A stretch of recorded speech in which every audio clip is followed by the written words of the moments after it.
Sunnyvale is a city located in Santa Clara Valley in northwest Santa Clara County, California.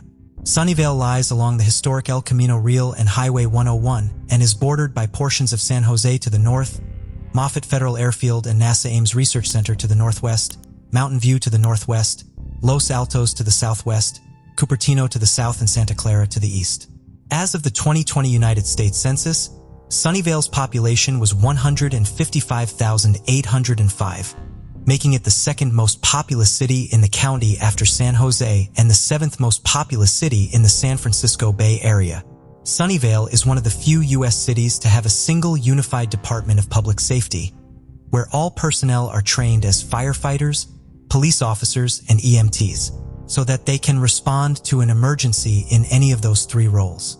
Karen Stitt was born on July 25, 1967 in Pittsburgh, Pennsylvania to Robert Stitt and Catherine Lashaki. Karen Stitt was the new girl at Palo Alto High School as she had recently moved from Pittsburgh, Pennsylvania.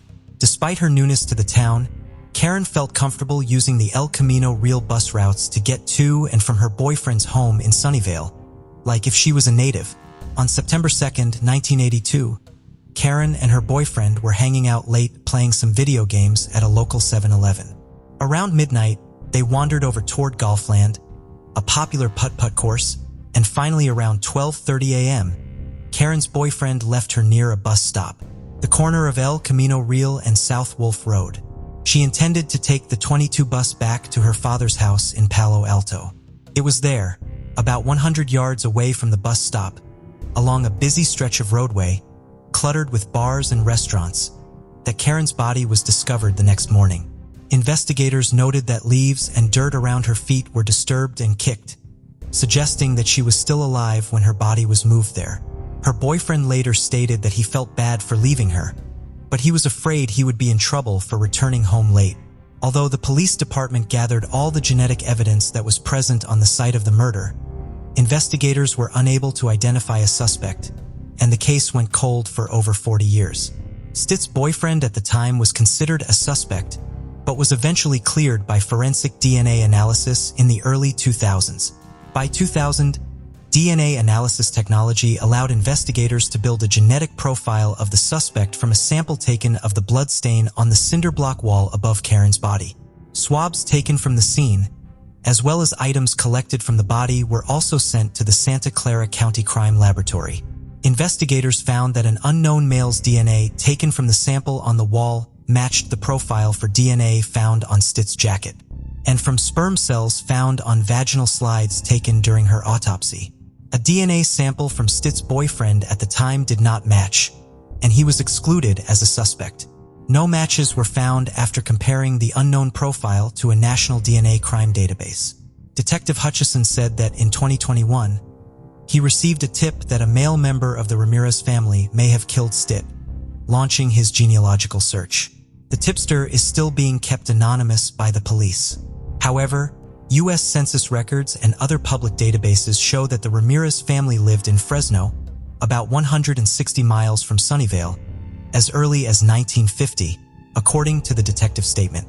Hutchison found that there were 4 living Ramirez brothers. Further investigation ruled out 2 of the brothers, and the third brother was later conclusively ruled out by DNA. This left only Gary Ramirez to focus on. In early March, Hutchison was able to identify Ramirez's daughter, and he obtained a sample of her DNA on April 8th. Court documents did not say how the detective got the sample. Investigators found very strong statistical support, tying DNA from Ramirez's daughter to the unknown male DNA from the crime scene. The detective said, establishing Ramirez as the prime suspect. The 75-year-old man accused of murdering the Palo Alto teenager 40 years ago, abducting her from a Sunnyvale bus stop, then raping her and stabbing her 59 times before dumping her body nearby, is Gary Jean Ramirez. Tracked from blood splotches at the crime scene through DNA and family tree genealogy, Ramirez had no previous criminal record when he was arrested on August 2nd. Living in a guest house on the Hawaiian island of Maui, police say. Ramirez's 79-year-old brother Rudy Ramirez told this news organization that he was shocked when his brother was arrested and told authorities, "You've got the wrong man." According to Rudy, Ramirez had joined the Air Force as a young man and lived in Colorado, Utah, and San Diego. He also spent time in San Francisco and other parts of California, including Fresno, where he had married twice and worked odd jobs, including as an exterminator, before retiring on disability with a bad hip some years ago. Rudy said he lost track of his younger brother in the 1980s, around the time of Karen's murder. In the late 1980s, he said his brother was living temporarily with their mother in Fresno. Rudy invited him then to move to Maui. Growing up in Fresno, Gary was the favorite child and had no history of violence, Rudy said.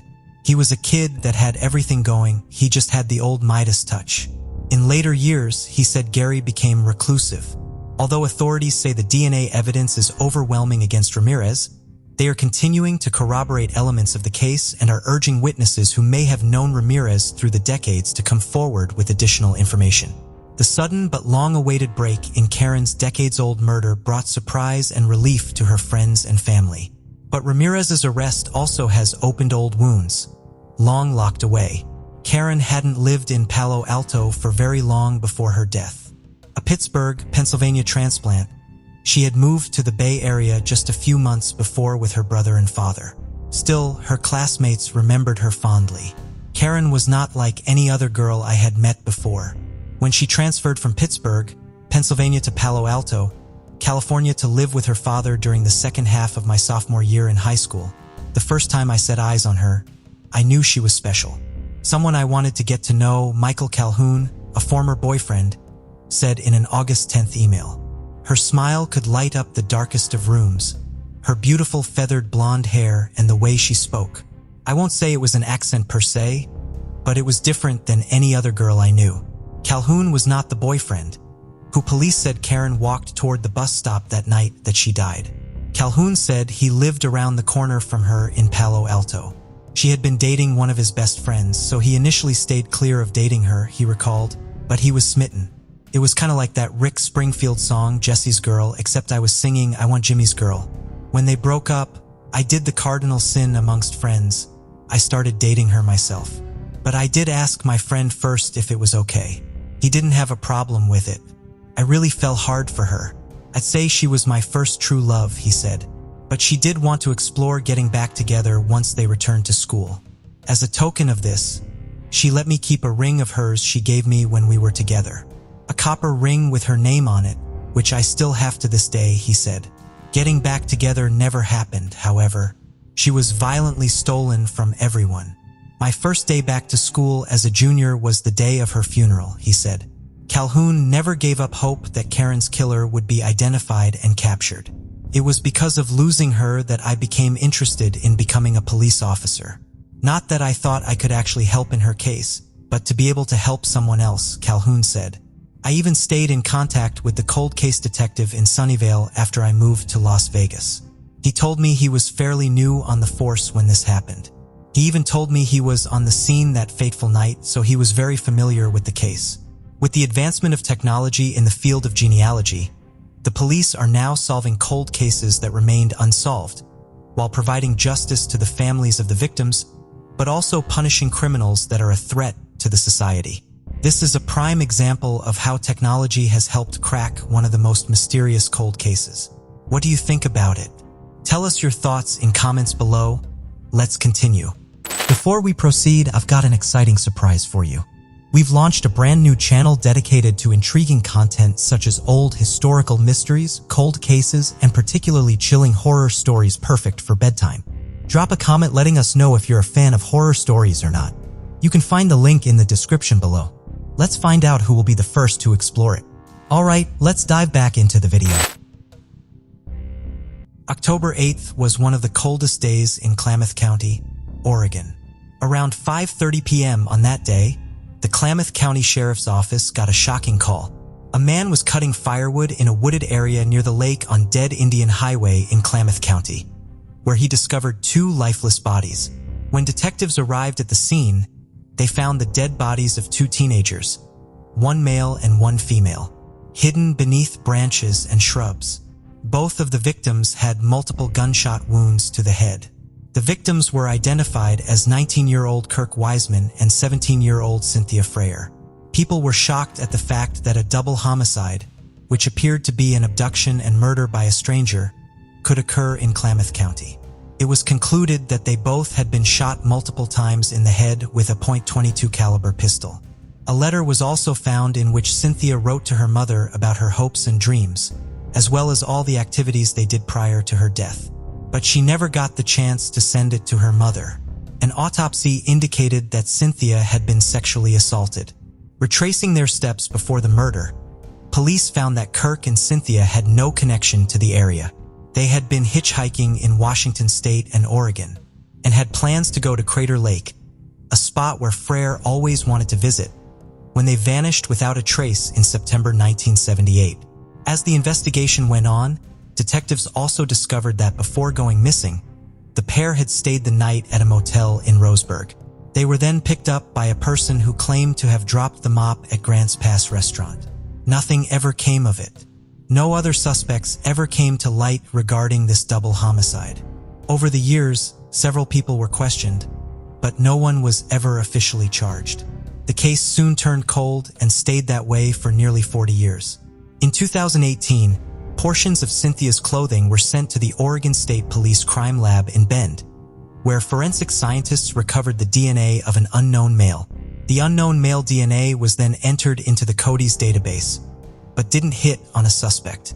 Investigators then decided to try their luck with the new genetic genealogy technology and sent the DNA sample to the Virginia-based forensic service Parabon Nanolabs. The unknown male DNA was entered into a genealogy website. Soon, in the summer of 2021, a potential match was discovered. The suspect was identified as Ray Whitson Jr. Investigators discovered that Whitson had previously lived with his family in Klamath Falls between 1976 and 1982 and had worked at a lumber mill. He was familiar with the area where the two bodies were found. Whitson had a prior criminal record, but his DNA had never been uploaded to the Cody's database. It was time to apprehend the culprit after all of these years. But unfortunately, it turned out that the suspect had died in 1996. Upon contacting his family, his children agreed to provide a DNA sample, and it was later confirmed that the DNA found at the crime scene indeed belonged to their father, Ray Whitson Jr., although the case was immediately suspended. Knowing that the suspect had long passed, detectives still felt it was crucial for him to bring answers to both Frere and Wiseman's families and finally give evidence to the victims' families, including the handwritten letters. Before we continue, 90% of you haven't subscribed to our channel, so if you like this video, please subscribe. It motivates us to make more content for you. Okay, let's continue. Scott Russell Johnson was born in Los Angeles on November 27, 1961, to his parents Grant and Barbara Johnson. Being the family's third child, he was always pampered by his older sister Terry and his older brother Steve. In 1970, after moving to Colorado, their parents separated and the siblings stayed with their mother. Thereafter, the father stayed out of most of their lives. But through these hardships, Scott and his siblings made the best out of the situation by banding together. Scott was a bright student and excelled in mathematics, even taking college-level courses while he was just a freshman in high school. Scott was then accepted into the California Institute of Technology. In 1983, he went to Cambridge University in England for a year. In January of 1984, Scott met Michael Nunes, an Australian student studying for a PhD at Cambridge University, and they started a relationship. But by that summer, Scott had to return to the United States. Cheerfully, he shared about his relationship with Noon with his brother after coming back home. By 1985, he earned a full scholarship to undertake a PhD in mathematics at the Australian National University, so he moved to Australia. It was a perfect opportunity for this gifted young mathematician to finally reunite with his partner after months of being in a long-distance relationship. Scott applied for permanent residency in 1987 based on his relationship with Noon. The following year, Scott received advice from the Department of Immigration that he would be eligible for permanent residency if a genuine and continuing relationship between Scott and Noon persisted. To March 10, 1989. However, it did not work out and Scott and Noon separated while continuing to be friends. On the morning of Saturday, December 10, 1988, a man set out spearfishing with his 13-year-old son at Bluefish Point. As they approached the vicinity, the son noticed a lifeless human body at the bottom of a cliff. It was lying among rocks about 200 meters north. Bluefish Point. Investigators quickly reached the area after they were notified of the discovery. The deceased male was found naked lying at the base of the cliff. His clothes were found neatly folded at the top of the cliff with his shoes. A heavy metal pin was also left on top of the clothes pile. The body was identified as the 27-year-old mathematician and PhD, Scott Johnson. Despite the unusual circumstances, the death had been deemed a suicide in the initial investigation.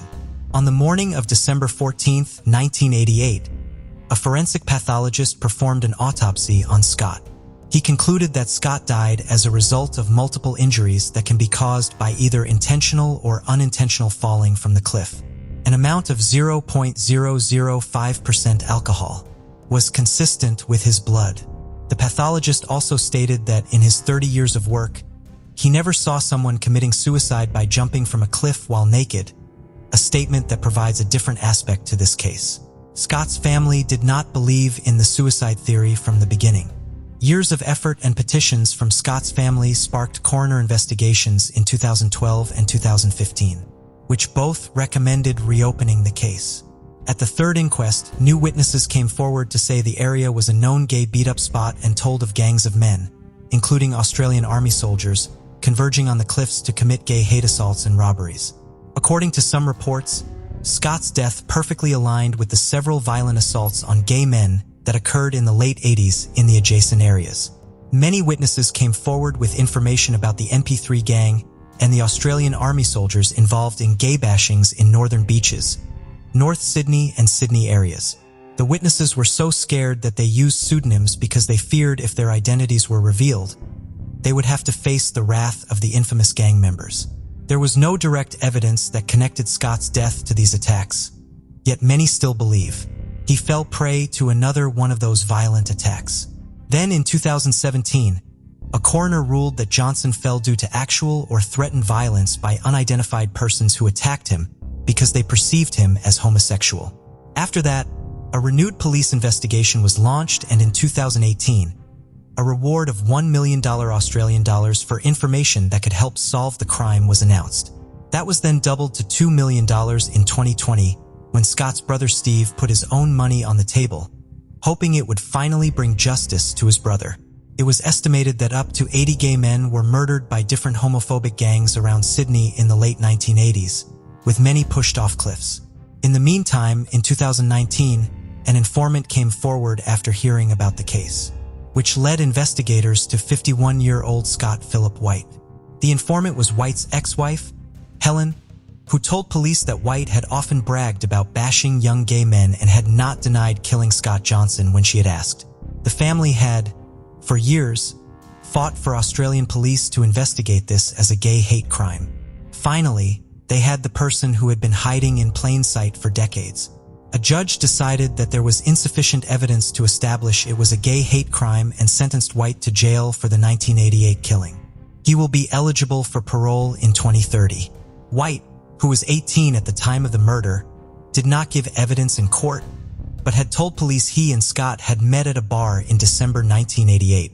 It was also revealed that the pair had gone to North Head Cliffs in Manly, which was a well-known gay cruising ground. White claimed they got into a fight and Scott fell to his death.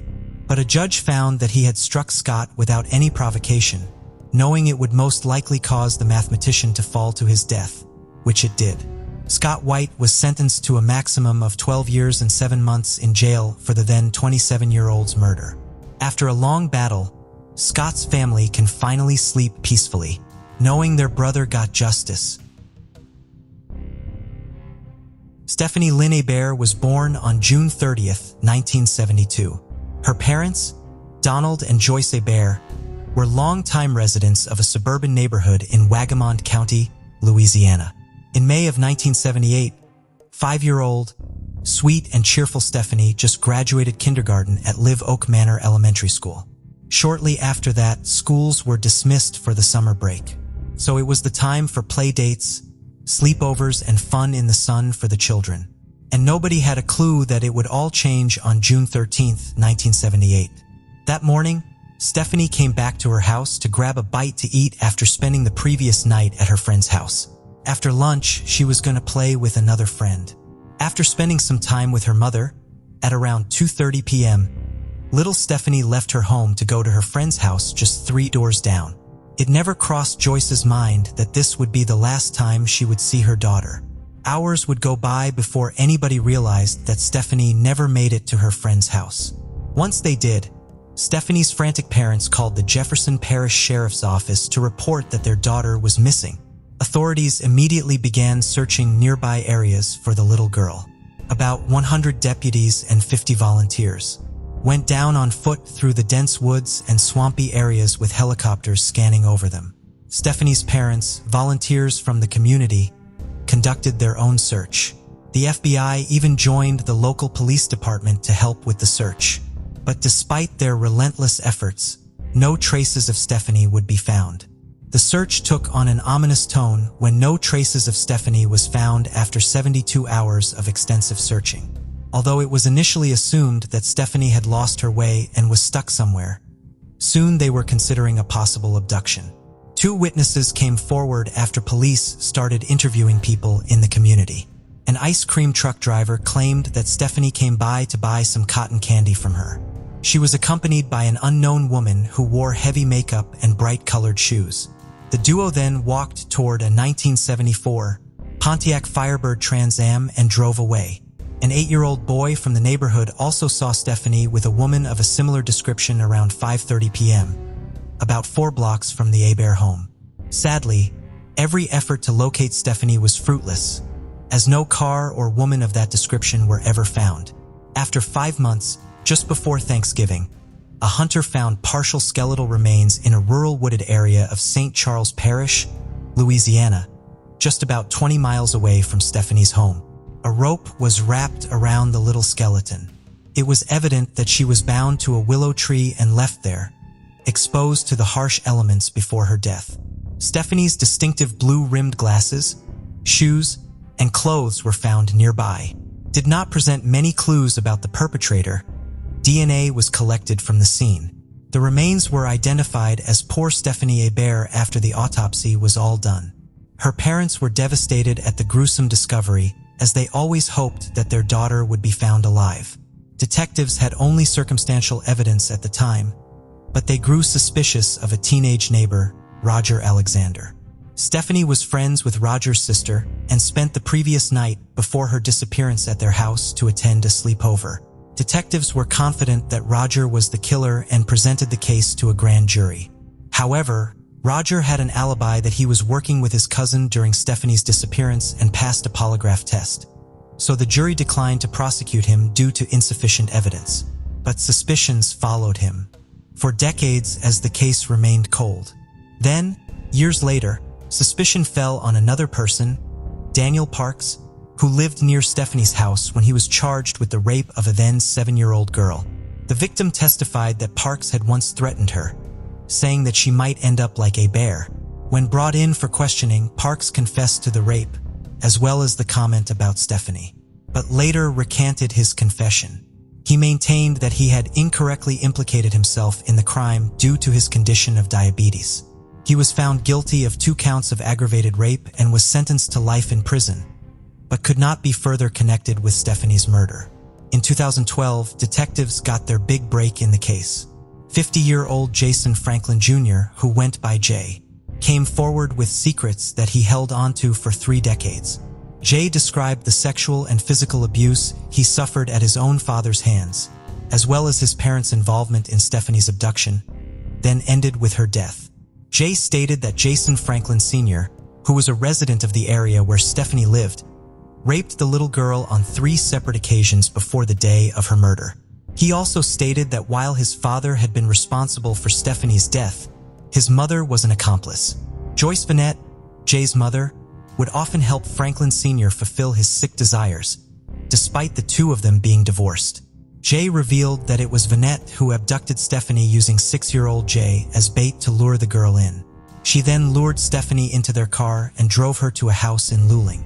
where Franklin Sr. was already waiting.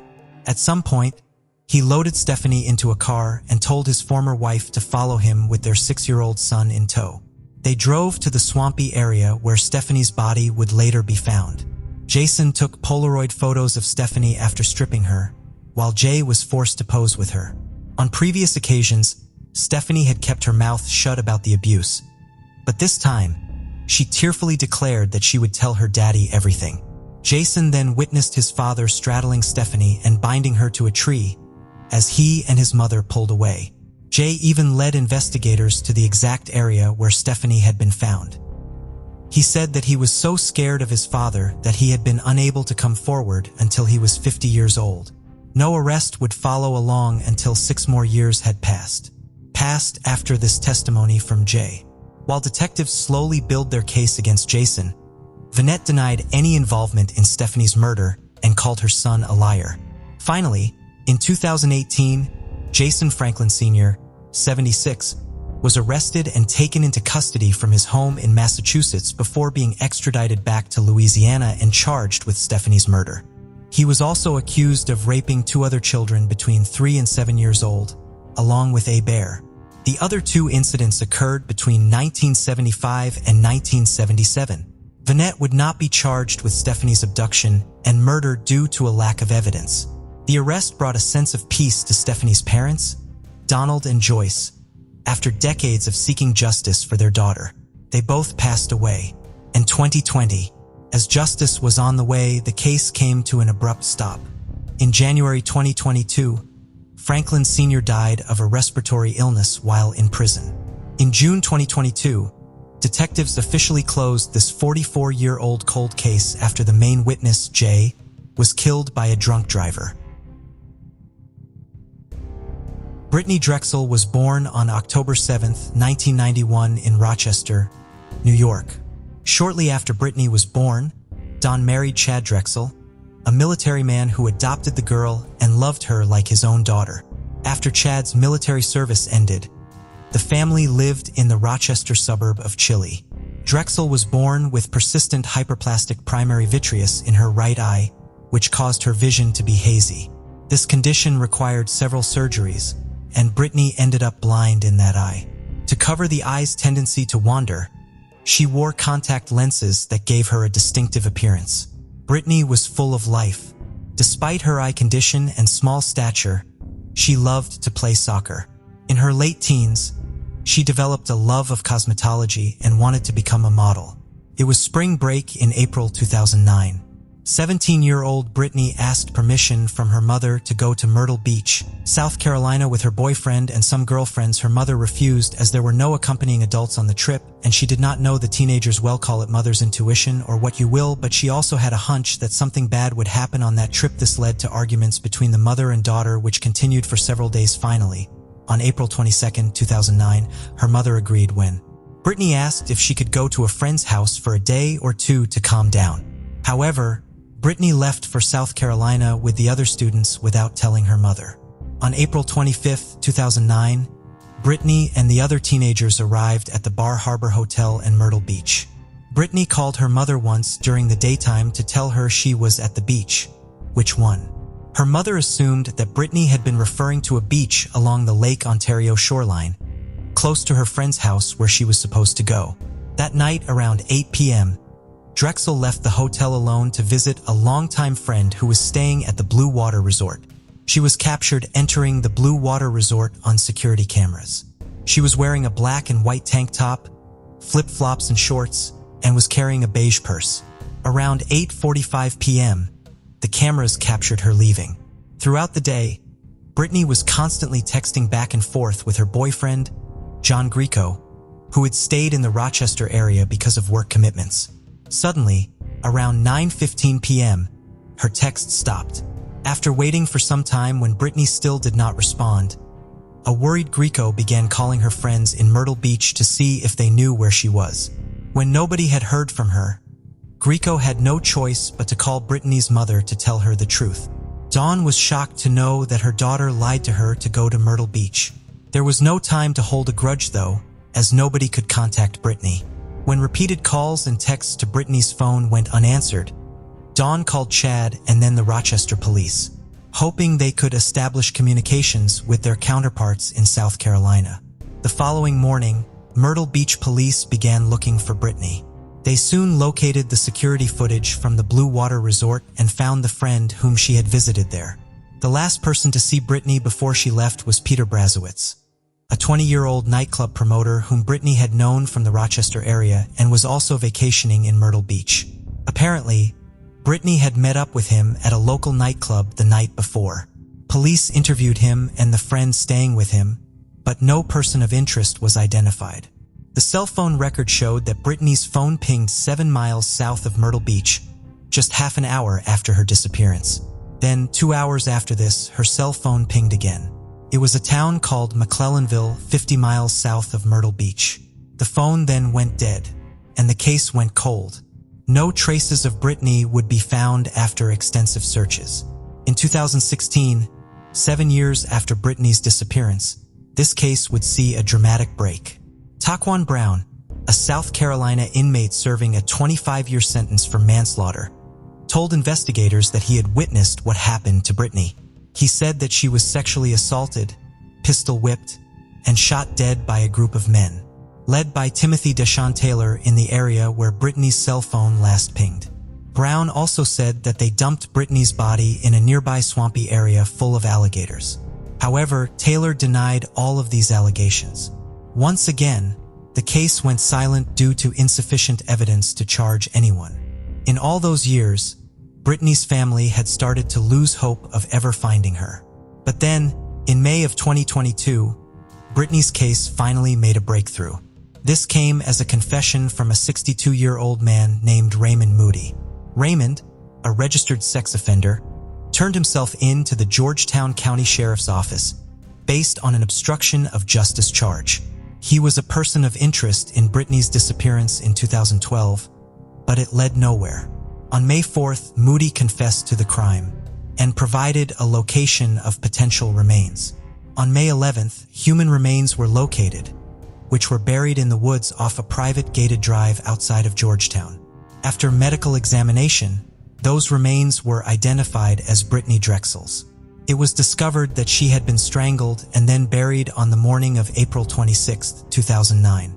The most tragic part of all of this is that Raymond released from prison in 2004 after serving 21 years of a 42-year sentence for abduction and rape.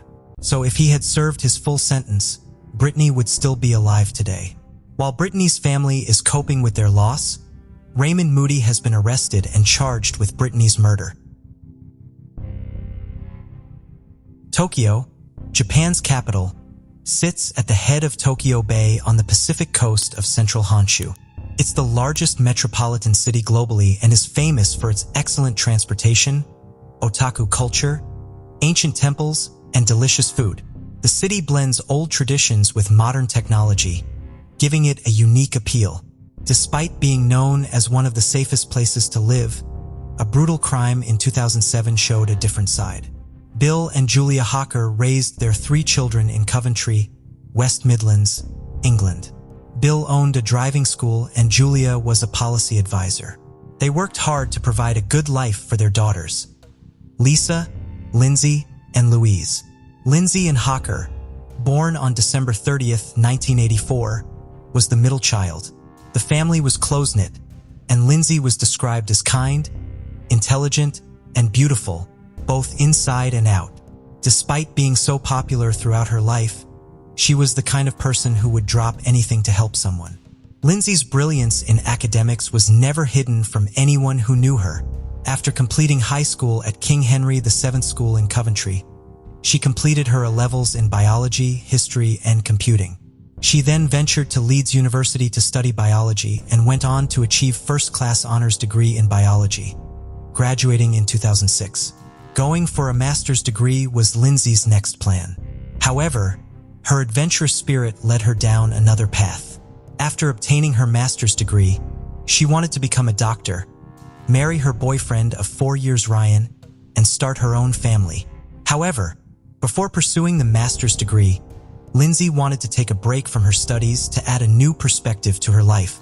So in mid-2006, she hatched a plan to teach English in another country.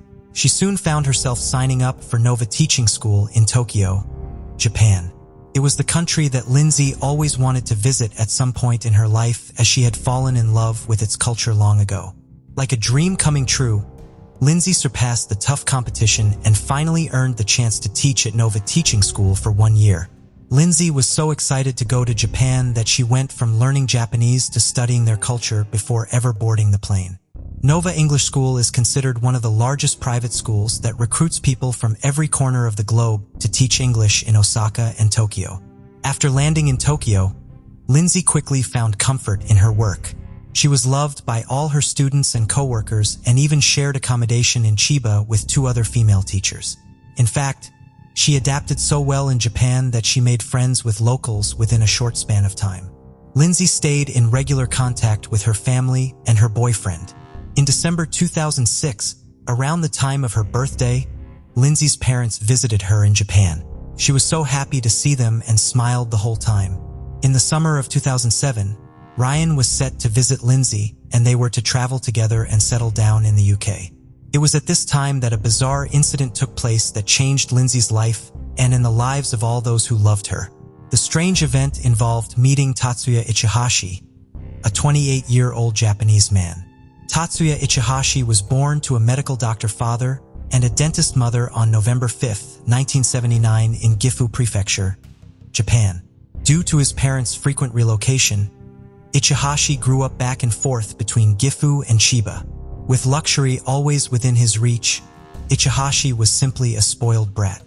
After completing his graduation in the Department of Horticulture from Chiba University in 2005, he remained unemployed. Even at such an adult age, he was living off of a 100,000 yen allowance from his parents, which was equivalent to about $600 at the time. Although Ichihashi did not have an official criminal record, he had been the subject of allegations of theft and injury 6 years prior to before he met Lindsay. Allegedly, he assaulted a woman on the street during a robbery, but the matter was settled for an undisclosed amount. This should have been a lesson in Ichihashi's life, but it changed nothing. In March 2006, he was 28 years old and lived in a 3 BHK luxury apartment at his parents' expense. Ichihashi was a loner who kept to himself while obsessing over physical fitness. He followed a daily routine of attending the gym and cycling 25 kilometers. His interest in violent manga comics showed signs of a psychopathic mindset. He was in a stable relationship with a woman for almost a year, but that did not stop him from stalking a young woman on public transport. At the end of March 2007, Lindsay shared a weird experience she had with a local guy, Tatsuya Ichihashi, and an email sent to her boyfriend Ryan. She wrote how Ichihashi had approached Lindsay on her train journey home from work. At first he claimed that she was his English teacher, but backed away a bit when Lindsay denied ever teaching him. He then asked her to confirm that she was an English teacher. If this was not creepy enough, after exiting the train he ran after Lindsay's bicycle all the way back to her apartment. Ichihashi then requested a glass of water, assuring Lindsay that he wouldn't bother her anymore after that. Perhaps any other person would have been able to help her. Called for help instead of indulging the stalker's request and giving him a glass of water. But the kind of person Lindsay was, despite freaking out, she still felt sorry for him. She confessed to Ryan that she let Ichihashi inside her apartment, considering it as an opportunity to show his face to her coworkers, just in case something bad were to happen. After entering the apartment, Ichihashi took a paper and pen and drew a sketch of Lindsay, contact number, and email address. At this point, Ichihashi had already asked her if she was interested in giving him an English lesson, but Lindsay, being cautious, said that she had a tight schedule. However, she could not reject the offer when Ichihashi proposed that they could meet in a public place and told her that he would pay her generously by the hour. The meeting was scheduled for 4 days after the day he sent her the email. Poor Lindsay had no idea that she had just made a deal with the devil, which would cost her more than she could have ever imagined. On Saturday, March 24, 2007, Lindsay and Ichihashi met in Dutour Cafe in East Tokyo. The lesson went on for over an hour, and everything seemed to be going well. Then Ichihashi told her to come with him to his place to obtain the money, as he did not bring the money with him. Though a little worried, Lindsay decided to go with him as she did not want to miss out on the hard-earned money. So the two hopped inside a taxi. Lindsay had to work later in the afternoon. So when they reached the destination, Lindsay told the taxi driver to wait for her as she would be right back within a few minutes. The taxi driver waited for the next 7 minutes and then went on his way thinking that she had changed her mind. Lindsay never came out of that house. Lindsay neither showed up for work that day nor did she make it to her apartment. Her coworkers grew worried but assumed that she might be staying with a friend. But Saturday turned into Sunday and Sunday turned into Monday. It was only on Monday, March 26, 2007, when Lindsay missed the second day of work without any prior notice that panic set in among her colleagues. Nova Teaching School informed Lindsay's parents and filed a missing person report to the authorities. When the police were finally involved in Lindsay Hawker's disappearance, 2 critical days had already passed, but they had a suspect in mind. During the investigation, Lindsay's roommates told the detectives that she went to meet a man named Ichihashi before she went missing. In addition, the note signed by Ichihashi with his contact information was a big clue for them. Confirmed that Lindsay was with Ichihashi. At around 5:40 p.m., 2 police officers were dispatched to Ichihashi's house, but they did not have a warrant, so they were not permitted to go in without cause. They waited by the front door before a neighbor let them into his apartment balcony. Officers noticed that although no lights were on, someone was lurking around inside the apartment. For some odd reason, the detachable bathtub of Ichihashi's and placed on the balcony. The officers called for backup as they suspected Lindsay could be held hostage in the apartment. Within an hour, 7 more officers arrived at the scene. Police were banging on his door when suddenly Ichihashi flung open the door and stormed past the officers barefoot. In a moment of shock, police officers let Ichihashi slip away while managing to grab his rucksack. In the absence of radio equipment, police could not keep track of him and the man vanished into the Tokyo crowd. Investigators were in for a gruesome shock when they entered Ichihashi's apartment. The bathtub placed on the balcony was filled with sand and soil. Flower seeds were on top of the bathtub to disguise it as a flowering tub. Upon closer inspection, the bathtub revealed a hand emerging out of the debris. The body, which was bound and gagged with plastic ties and scarves, was identified as Lindsay's after the autopsy. Further details from the autopsy report revealed that Lindsay was raped and bruises were found all over her upper body. Decomposing agents were also placed in the bathtub to speed up the decomposition process. In her final hours, Lindsay was subjected to an extreme assault.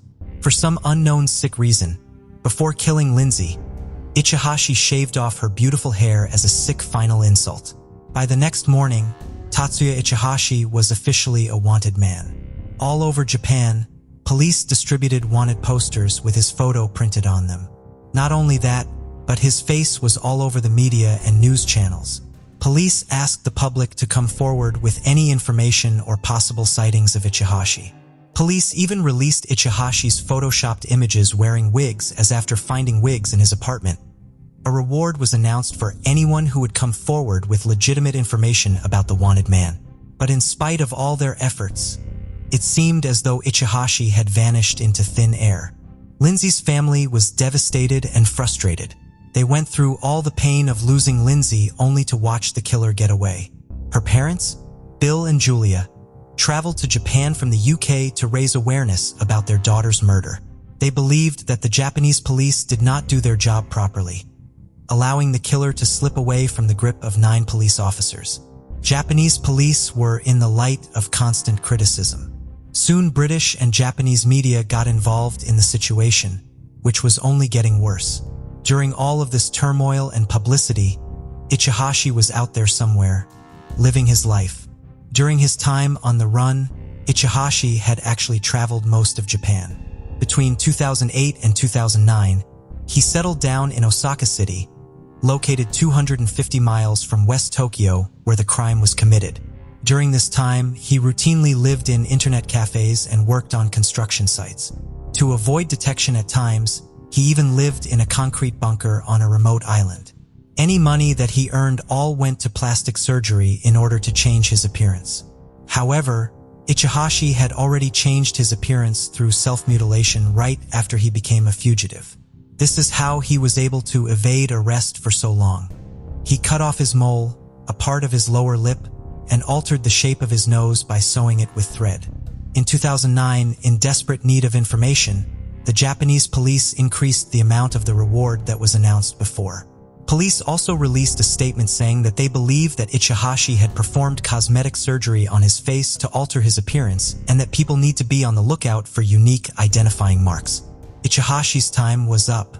Following the release statement from the police, a plastic surgeon called investigators with some valuable information regarding the case. The doctor believed that the man he had just performed plastic surgery on was none other than Tatsuya Ichihashi. Call it foolishness or recklessness, but Ichihashi allowed the surgeon to take a before and after picture of the surgery. Those photos eventually blew his cover. And the ruse was finally discovered when one of his co-workers from the construction site recognized Ichihashi and called the police. Realizing what had happened, Ichihashi fled Osaka and took shelter in the abandoned bunkers found in the neighboring remote islands. In November 2009, he made a run for a ferry in Osaka ferry port. This was when finally his luck would run out as a staff member recognized him and informed the police. On November 10, 2009, after keeping a low profile for 3 more days, police apprehended Ichihashi. Realizing that his game was over, he immediately confessed to being Tatsuya Ichihashi. With his arrest, one of Japan's most notorious criminal investigations came to a conclusion. Ichihashi did not confess to the murder immediately during his initial 23-day period of detention. He was originally charged with 1 count of abandoning a body, but police later added 2 more charges of rape and murder. On December 23, 2009, one of Ichihashi's lawyers announced that he had finally acknowledged involvement in Lindsay's death, but also claimed that he had not killed her intentionally. In court, he claimed that he had accidentally suffocated Lindsay during the sexual assault, and that his efforts to resurrect her had failed. On July 21, 2011, the Chiba District Court of Japan sentenced Ichihashi to life imprisonment for the senseless murder of Lindsay Hawker. Although Lindsay's family was seeking the death penalty, they were satisfied with the sentence as their prolonged wait for justice was finally over. Lindsay's father Bill said, "We've waited 4.5 years to get justice for Lindsay. We have achieved that today and we are very pleased." Ichihashi wrote a book entitled Until I Was Arrested in 2011 about his time on the run. He offered Lindsay's family all of the royalties the book might earn, an offer the family had rejected. In 2013, a movie, I Am Ichihashi, Journal of a Murderer, was also released based on the book Ichihashi wrote. However, Lindsay's family found it distasteful. Leisha's story begins in Conroe, Texas, a charming small town in Montgomery County, about 40 miles from Houston. She lived there with her mother, Laura Kay, stepfather Charles Hirsch, stepbrother Kirk Hirsch, and her 2 biological brothers, Sean and Larry. Leisha was a successful student at Washington Junior High, known for her blonde hair and light blue glasses. On September 7, 1979, a warm and beautiful day, Leisha and her brothers went to Wildwood Lake and its nearby swimming pool with their cousins and friends. It was a common hangout spot for families and teens back then, when thoughts about everyday safety were different from today's. Back then, it was normal for children to walk places alone or with friends, to hitchhike with strangers, or to visit others' homes unsupervised. Mobile phones were not around yet, so add on the additional hurdle of not having constant contact. The group had a wonderful day swimming and goofing off until before they knew it, sunset was fast approaching at about 7 p.m. Not wanting to miss curfew or to be late for dinner, everyone decided to wrap things up and began to head home. Leisha, however, was having too much fun and didn't want to go home yet. Her 2 brothers, Sean and Larry, knew that the swimming area was generally known to be safe by the community, so they began to trek home without their sister.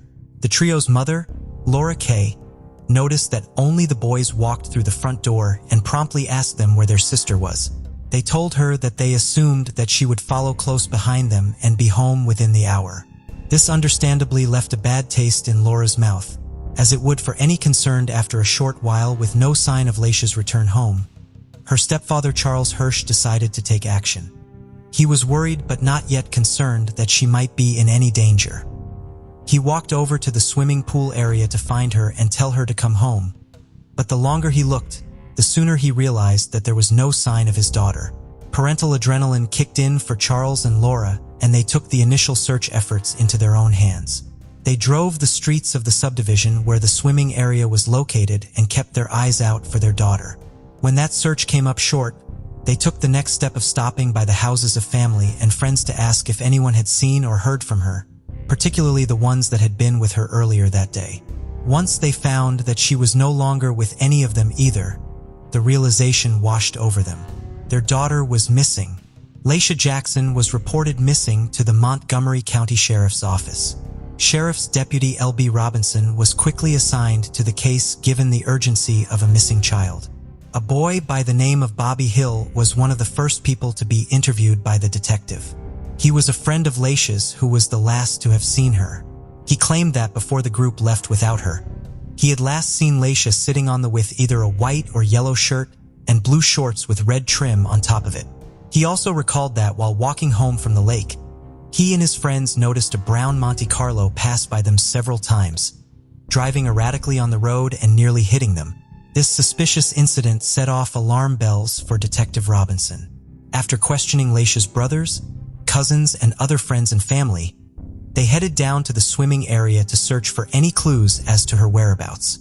The search came up short, and they soon made the understandable assumption that she may very well have been abducted by the man driving the brown car. Then and there, the detective called headquarters for additional backup, as this now might be upgraded to an abduction case.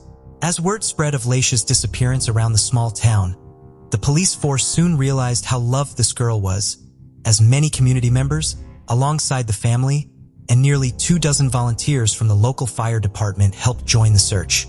The group searched far and wide until 12 a.m. that night, still finding virtually no trace of Laisha in or around town. The next day, as the hunt continued, the Sheriff's Marine Division came forward, wanting to make sure they covered all investigative bases, before assuming that Laisha had been abducted.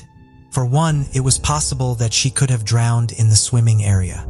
The kids were all there unsupervised. They conducted a thorough search of the swimming area, lake, pier, and woods, and still no sign of Laisha. Kirk Hirsch, Laisha's older stepbrother, was the first one to come across a clue.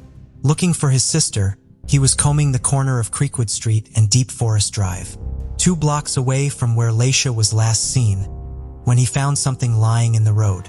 A pair of black, thick, rimmed glasses. They were damaged, comparable to damage a pair of glasses would receive if they were hit by a vehicle. Kirk and his family knew that they belonged to Laisha. The family sought help from the family optometrist that prescribed her glasses, and they later positively identified the pair as having belonged to Laisha. This was blood-chilling news for the family.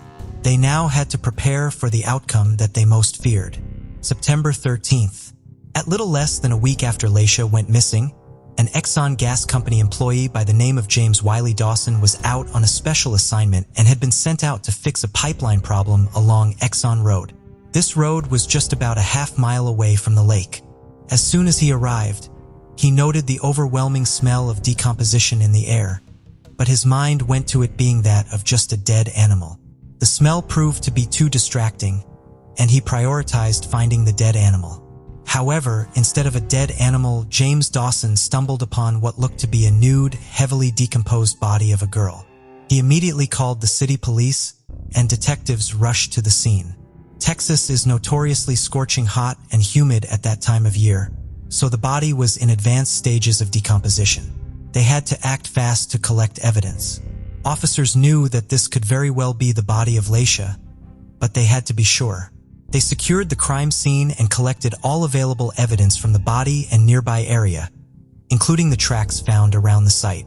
As the investigation continued at the crime scene, everyone soon got the news that they had been dreading. Near the body, clothes matching the description of the alleged outfit that the young girl was last seen in were found scattered near her nude body. It was then and later through DNA testing that they confirmed the remains to be of Laisha Michelle Jackson. This was a devastating find for the police, but of course more notably for her heartbroken family and friends. The later autopsy revealed that Laisha had met a brutal end. She showed signs of sexual assault as semen samples were found on her shirt. Signs of strangulation were also found, which was revealed to be her eventual cause of death. While her signature blue glasses were of course not with her, her favorite gold butterfly necklace was still around her neck when she died. Laisha Marie Jackson was soon laid to rest in a private ceremony by her family and friends. Her mourning family soon moved away from Conroe, even leaving Montgomery County altogether, as the memories of their lost loved one proved to be too painful to relive every day. After their departure, the abduction and murder case remained open. Police were determined to bring Laisha and her family justice. A phone line for tips was opened, and police encouraged anyone with information that might be helpful to the case to call it in. One tip was especially interesting to police. It involved a man, a Vietnam veteran, and a known heroin addict. When questioned, the tipster confirmed that many who knew this man witnessed him give intimate details of the crime to others, details that could not have been known to the public. He also apparently often asked his friends to set him up with local girls. Shockingly, he did not mean grown women around his age, but rather young girls. Police were on high alert. Using the information given by the tipster, they eventually got their hands on this man and arrested him on suspicion of murder. They used typical police techniques of interrogation until he broke. He confessed to the crime, but there was a twist. He claimed that he had an accomplice who aided him in the murder of Laisha Jackson. The man gave information about his accomplice to police, and before long both men were in custody and undergoing intense questioning. Police obtained search warrants for both of their homes and conducted thorough searches where they found red fibers. These fibers were similar to those found on Laisha's shorts on the day that she was killed. This was the physical evidence that police needed to nab these two on the charges of murder, especially since they already had a signed written confession given by the Vietnam veteran suspect. However, yet another twist was to come. After the red fibers were found in their homes, the suspect who signed the confession claimed that police had coerced the written confession from him. He went on to further claim police brutality while he was in jail awaiting questioning. These claims were taken seriously, as even people under arrest have legal rights, and soon the FBI stepped in to perform a more thorough investigation. Officers adamantly denied the claims of police brutality and coercion, but it proved to be too late as a court case was already in the works. Unfortunately, due to the claims in the court case to follow, all evidence found by investigators, such as the written confession and red fibers, could no longer be upheld in court. This rendered the very damning evidence useless. In the end, the judge also ruled that the charge of murder was to be dropped for both suspects. These two men were released without so much as a warning, which was once again a devastating blow to Laisha's family and the investigators. They were now back to the drawing board, and as years and decades went by, the case got colder and colder. Decades later, in the year 2006, a man by the name of Tommy Deroy joined the police force in Texas, eventually earning the title of detective on the cold case squad. Deroy was actually a former schoolmate of Laisha's, and although he claims to not have close to home for him, and he yearned to give the Jackson family closure after all this time in mourning. Alongside another cold case investigator on the force named Detective Terrence Greenwood, the work and diving back into this case began. Tommy Deroy knew that some 40 years had passed since the murder. DNA technology had improved greatly since the original investigation, which meant there was better hope for the matching of a suspect. Perhaps it was the two men that his predecessors let slip away all those years ago. Deroy sent the semen and other samples found on Laisha's clothing back in for DNA testing. His hopes were crushed as the samples still could not be matched to any known criminals already listed on the FBI's Combined DNA Index System, also known as CODIS. The samples were decades old and not able to be processed to the fullest extent any longer.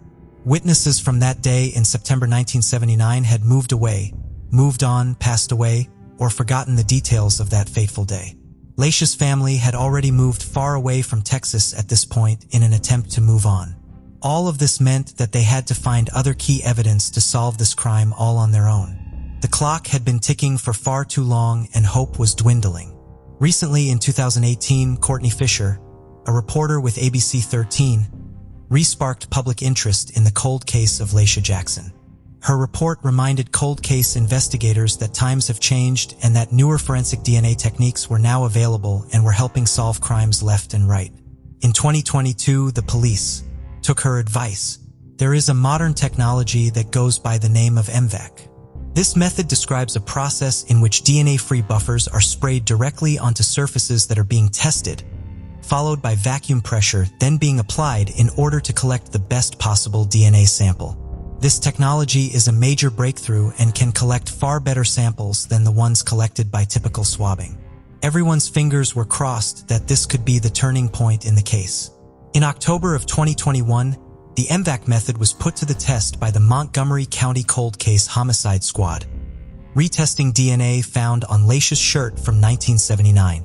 And just like that, 43 years after the murder, a DNA match for the killer was found. The DNA sample was entered into the FBI's CODIS system, and finally, it came back as a 100% match to a man named Gerald Dwight Casey. Detectives made yet another shocking discovery at this time, as it turns out that this man was well known by police already.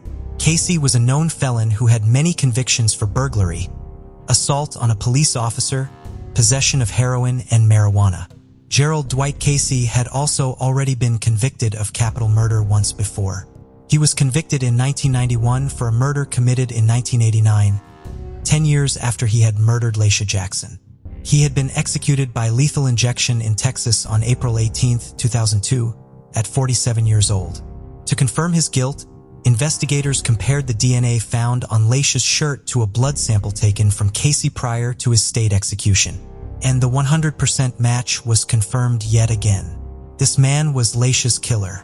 As he exited death row after his long stint in prison and headed for the lethal injection chamber, Casey declined to share any last words. He apparently was unremorseful, and no one knew at the time what other atrocities he had committed before he died. Gerald Dwight Casey did not survive to receive proper punishment for what he did to Laisha Michelle Jackson, but at least he had been punished and is no longer able to hurt anyone else. While discovering who killed Laisha was a momentous occasion, it of course remained bittersweet news for Laisha's family and friends. They thanked the police force for never giving up on her, but often declined to speak publicly about the case any longer, since they had made peace with the outcome. They remain mostly anonymous to this day. The Montgomery County Sheriff's Office had now solved and closed its oldest cold case in the county. Modern advancements in DNA research, persistent detective work, and decades of hope solved this case. Cold, and it was served for a different murder. Whether you believe in karma, fate, an afterlife, or a spiritual deity, it is safe to say that one can hope that Gerald Casey is receiving his cosmic punishment wherever he is now, and that Laisha Jackson can finally rest peacefully. And there are all of the details while this murderer went to his grave, with the secret that he had assaulted and murdered an innocent 12-year-old girl. Justice still prevailed. Advancements in forensic technology will mean that more and more killers will be brought to justice.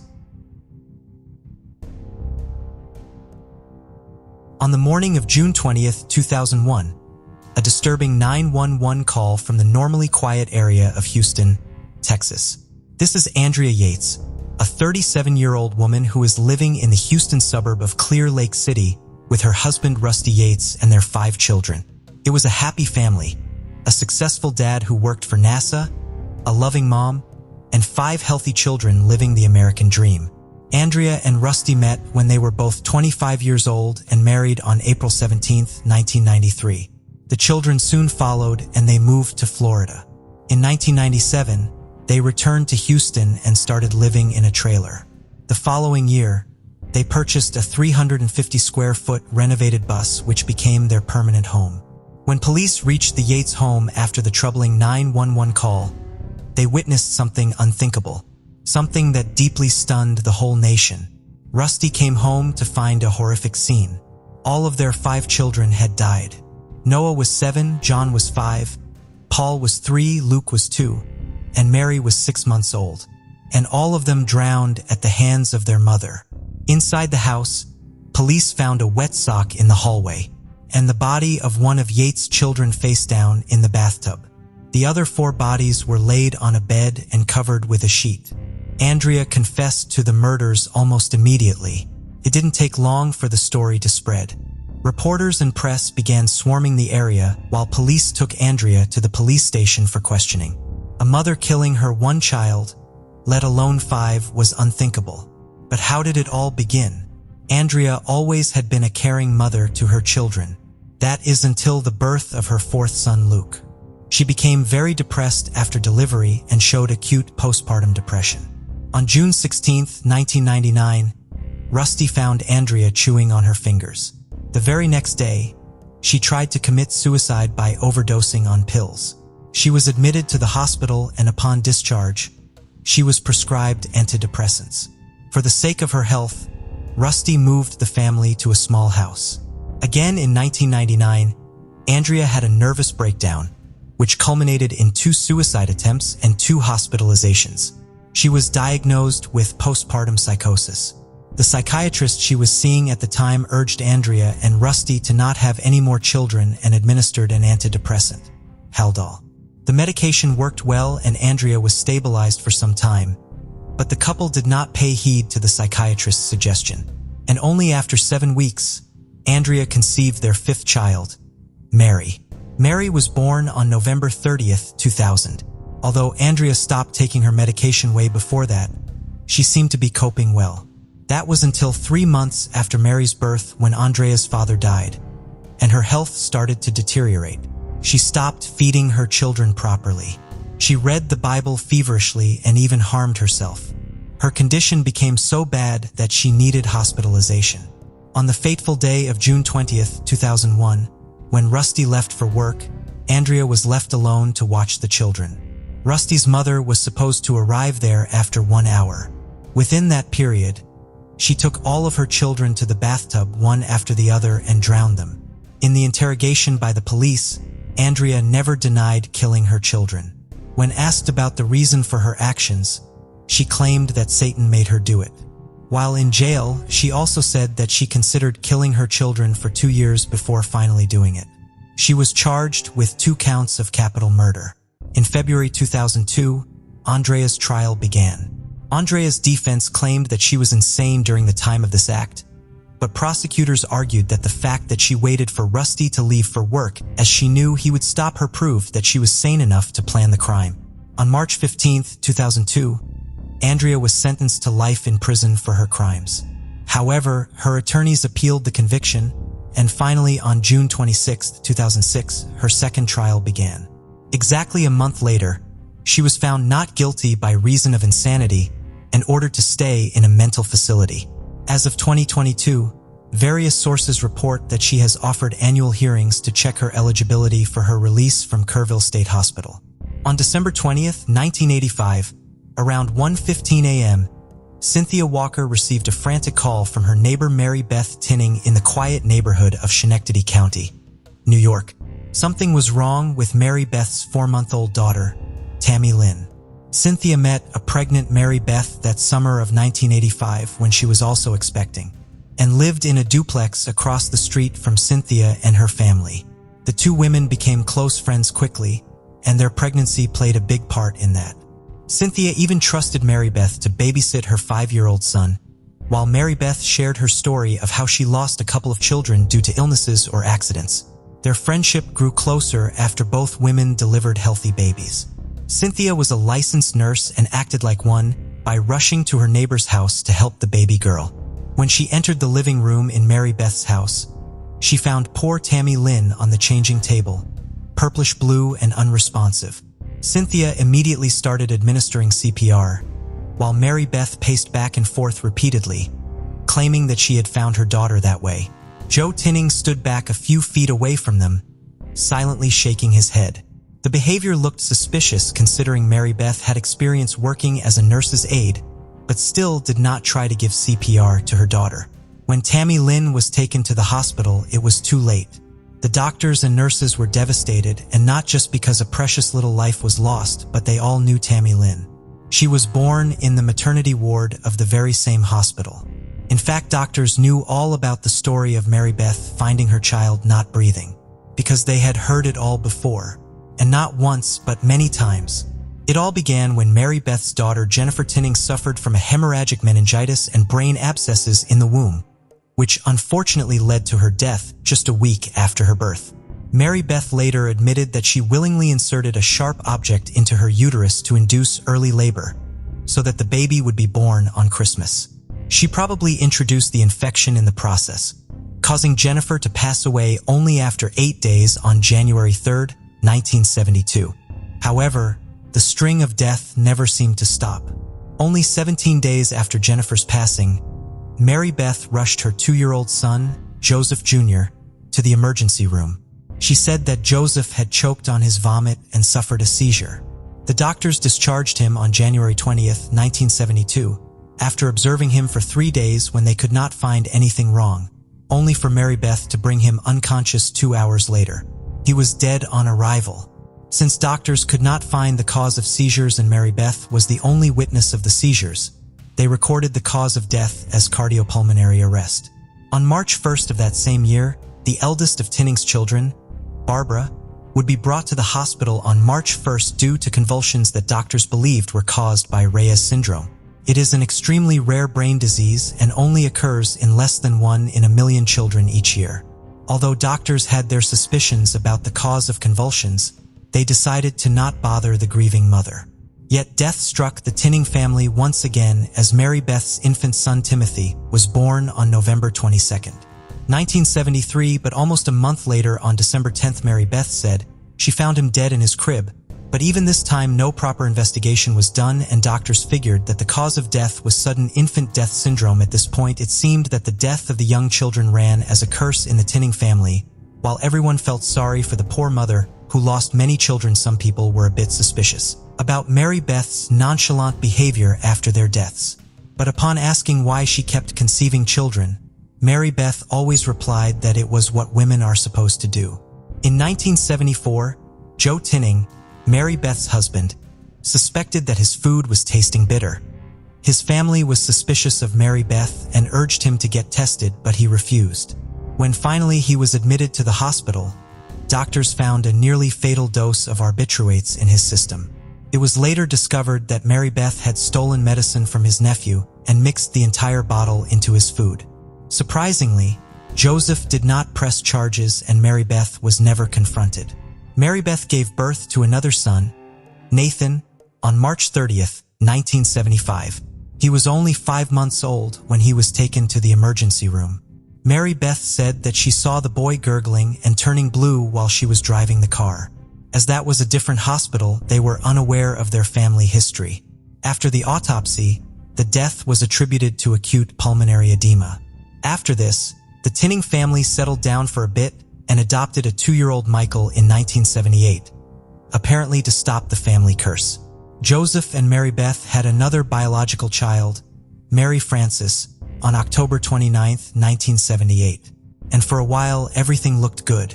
However, in January of the following year, Mary Beth brought her to the hospital, saying that she had a seizure. The doctors were able to save little Mary, but that did not save her from her fate. A month later, Mary Beth returned with Mary in full cardiac arrest. She survived that too, but left with irreversible brain damage, which caused her to die after 2 days when life support was taken off.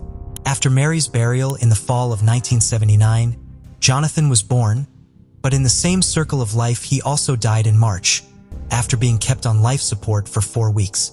Even then, doctors could not find the exact cause of his death and believed that it was the mysterious family genetics of the Tinning family that led the children to death. But long-suspected belief that the deaths originated from genetics was discarded when their adopted son Michael fell down the staircase. On March 2nd, he died after having a concussion. So finally, when Tammy Lynn died, Child Protective Services were called and Mary Beth was arrested for second-degree murder. Her trial began on June 22nd, 1987, at Schenectady County Court. It was revealed that she admitted to her husband after police interrogation that she killed Tammy. Mary Beth received a sentence of 20 years to life in prison and was imprisoned at the Bedford Hills Correctional Facility for Women. She was denied parole 6 times until finally being paroled on August 21, 2018, after serving 31 years behind bars. 1994, a terrified young woman reached the San Jacinto police station in California. This was 34-year-old Dora Luz Buenarrostro, who frantically told the police how her estranged husband Alejandro Buenarrostro had showed up to her apartment armed with knives. Fearing for her 3 young children who were asleep in their bed, Dora went to the police to seek help. Officers immediately rushed to Dora's apartment to apprehend Alejandro, but he was not seen. But after arriving at the scene, police discovered the 2 gruesome dead bodies of Dora's little children, 9-year-old daughter Susana and 8-year-old son Vicente. They both had been stabbed in the neck as they slept in the living room. However, the concerning fact was that Dora's youngest daughter, 4-year-old Deidre, was missing from the apartment. Nobody knew if she saw the same fate as her sisters or if Alejandro had abducted her. Officers began searching for Deidre and Alejandro, fearing the worst had already happened to the young girl. Dora and Alejandro did not have a good marriage. They fought all the time, disagreeing with one another and everything. They quarreled so much that Alejandro lived in Los Angeles, while Dora lived in San Jacinto with her 3 young children. Dora claimed that he often threatened her with her children's lives. Officers put an APB out for Alejandro, which led police to him pretty soon. At the time, he was at his work, brought to the police station without incident. However, Deidre was still nowhere to be found. Meanwhile, when authorities were questioning Alejandro, a teenage girl heard a rumor from the student she was babysitting about an abandoned body being left at a post office nearby. When it was reported to the authorities, officers suspected it could be Deidre. In the post office, which was in Lake House, 10 miles away from Dora's home, they found a little girl's body strapped in a car seat. Sure enough, the body was identified as Deidre Buenarrostro. She had been stabbed with a knife as well with a ballpoint pen. Alejandro was released that evening after providing a strong alibi that he was not present in San Jacinto during the time of the murder. With Alejandro's story checked out, police focused their sight on Dora. When she was brought in for questioning, she was exhibiting strange behavior, unlike a mother whose children were tragically murdered in their sleep. She talked about being tired, laughed, and even joked during the interrogation. Besides, the police found many inconsistencies in her story. Even the neighbors did not have many good words to say about Dora. One of the neighbors said that Dora is neither a good friend nor a good mother. Dora often locked her children outside as punishment, and on many such occasions the neighbor would let them use her bathroom. Pretty soon Dora became the #1 suspect in this case. Her story had one major flaw. Investigators believe that Deidre was killed 2 days before. On October 29, 1994, Dora was arrested for the murders of her 3 children. The trial began 13 months after the ill-fated incident. In November 1995, a jury found Dora competent to stand trial, even though her defense was claiming otherwise. It was determined that Dora was trying to frame her husband by killing her children. The jury found Dora guilty. Due to an evident lack of remorse, 38-year-old Dora was sentenced to death on October 2, 1998. In December of 2018, Dora's death penalty was reversed, but the conviction still stands. It should have been a happy Sunday morning on April 5, 1987, in the Jenner family home of Huron, South Dakota. Instead, shortly before 9 a.m., Lynn Jenner found their 3-year-old daughter lying still in bed, blood covering her face and organs coming out of her mouth. He screamed in horror, causing his wife Deborah Jenner Tyler to come over from the master bedroom, which was only 20 feet away. As Lynn stood frozen, witnessing the horrific scene, Deborah reached over to the edge of Abby's bed and touched her. Abby's skin was cold, eyes were dilated, and hands were in a defensive pose, holding a clump of hair, possibly her killer's. Deborah called 911 to report the crime. Huron police officers reached the scene moments after the ambulance arrived at the Jenner home. The ambulance crew saw several cuts on Abby's body while they were carrying it out to the van. Later, autopsy results showed there were 70 stab wounds on Abby's body, among which some wounds were caused by a sharp edge blade, while other ones were caused by a dull object. Defensive wounds were also present on Abby's hands, indicating that she tried to ward off the assailant. The time of Abby's death was determined as the early morning hours of April 5, 1987. At the crime scene, everything was bloodstained. It was on the headboard of Abby's bed, on the mattress, on the wall behind the bed, on a wall-mounted light switch in Abby's room on the bathroom floor, and on a telephone near the kitchen. A bloody knife was also found in a silverware tray above the microwave oven near the kitchen sink. A toy airplane was also found in the sink and blood was on it. However, no fingerprints were found there. Investigators also did not find any sign of forced entry, and the windows and doors were all locked. All evidence pointed toward the assailant not being an outsider. When police cleared Lynn as a suspect very early on in the investigation, they were suspicious of Deborah. Her demeanor was very calm, composed and strange, beyond the behavior of a grieving mother. Without any solid lead to proceed, investigators told Deborah to take a polygraph test, which she agreed to. The results showed that she had been deceptive during the test. When asked if she killed Abby, she said she doesn't remember, but she also added, "I didn't do it, but I could have psyched out during the night." The evidence was enough for Deborah to face charges, but there was one final nail in the coffin: the hair that was found in Abby's hand. It was her assailant's, which turned out to be Deborah's, the one person who was supposed to keep her out of harm's way. Yet she did the unthinkable. Deborah's trial lasted from February 24th, 1988 to March 15th, 1988. It was revealed in the trial that Deborah switched between a kitchen knife and a toy airplane model while brutally stabbing her 70 times. The defense tried to present Deborah's unstable mental condition as a reason for her strange behavior, while she pleaded not guilty to the crime. Yet jurors found her guilty of the murder of her daughter and sentenced her to life in prison without the possibility of parole. In 2003, Governor Bill Janklow commuted her sentence from life to 100 years, when she admitted her guilt after denying it for 16 years, making her eligible for parole.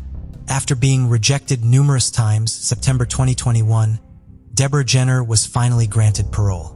In the early morning hours of February 10, 1992, the fire department received a call from Seneca Street in Boise, Idaho. A house was reported to be on fire, and the residents were believed to be trapped inside. It was a home shared by a couple, Randy Rowe and Robin Rowe, and their 2 children, Joshua and Tabitha, when firefighters reached their minutes after the fire was out of control. As they desperately tried to bring the first floor blaze under control, rescue workers made their way between flames and thick smoke to the second floor to see if anyone was trapped there. In a bedroom, they discovered Randy Rowe lying motionless. Tabitha was found soon a few feet away on the floor in the same condition. In another bedroom, they found Joshua as he too wasn't breathing. They were immediately carried outside for treatment. But despite the efforts, all 3 of them were pronounced dead at the scene. However, the children's mother and Randy's wife Robin Rowe was nowhere to be found. Just then, 2 women arrived on the scene. One of them identified herself as Robin Rowe and the other one was Joan McHugh, Robin's friend. While the emergency workers escorted the visibly shaken Robin away from the house, Joan told investigators that her friend had fallen asleep in her house earlier that evening. She also added that Robin had awakened her, saying that she had a bad feeling about her home.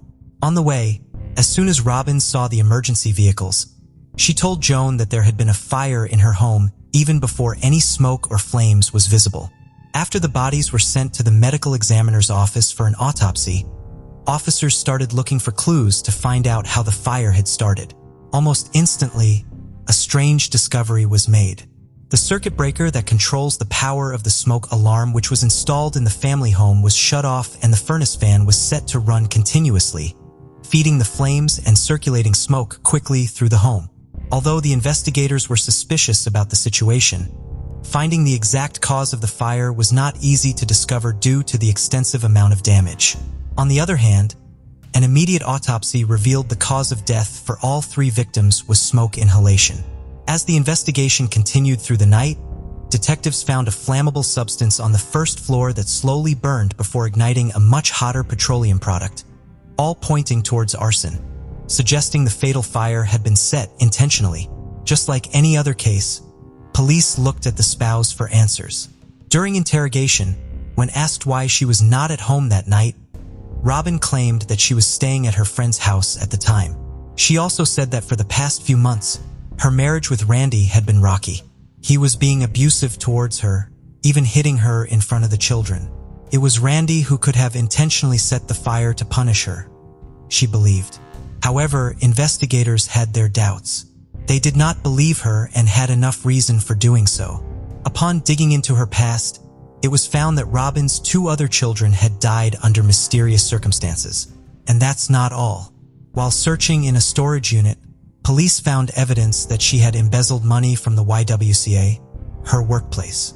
Moreover, they also found many insurance policies taken out on the lives of Randy, Joshua, and Tabitha that totaled over $275,000. The last one was taken just a few weeks before the fire incident. Robin was the sole beneficiary of all of them. It soon came to light that the claims of Randy's abuse were neither partly or entirely fabricated. In reality, it was Robin who wanted out, starting a sexual relationship with her friend Joan's adult son, John Blackwell, shortly before the fire. Though police could not yet apprehend Robin on the charges of murder, she was arrested on February 13, 1992 and charged with grand theft for stealing from the YWCA. She remained incarcerated due to being unable to post the bond. Detectives approached Joan after watching her regular conversation with Robin.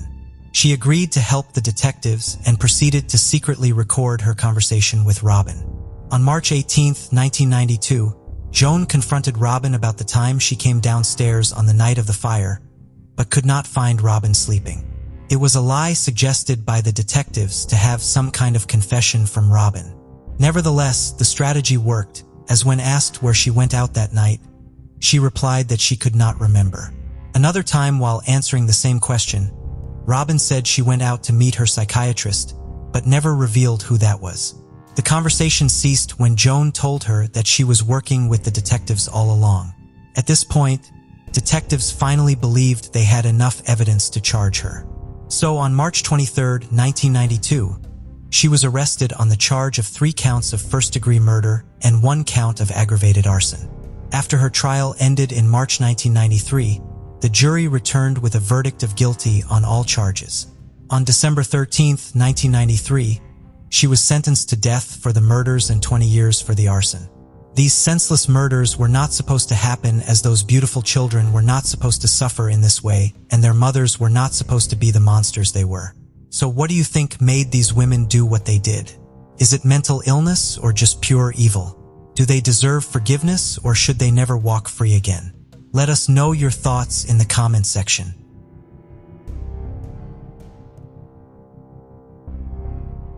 Horton Mudgett, also known as Holmes, was born on May 16, 1861, to Levi Horton Mudgett and Theodate Page Price.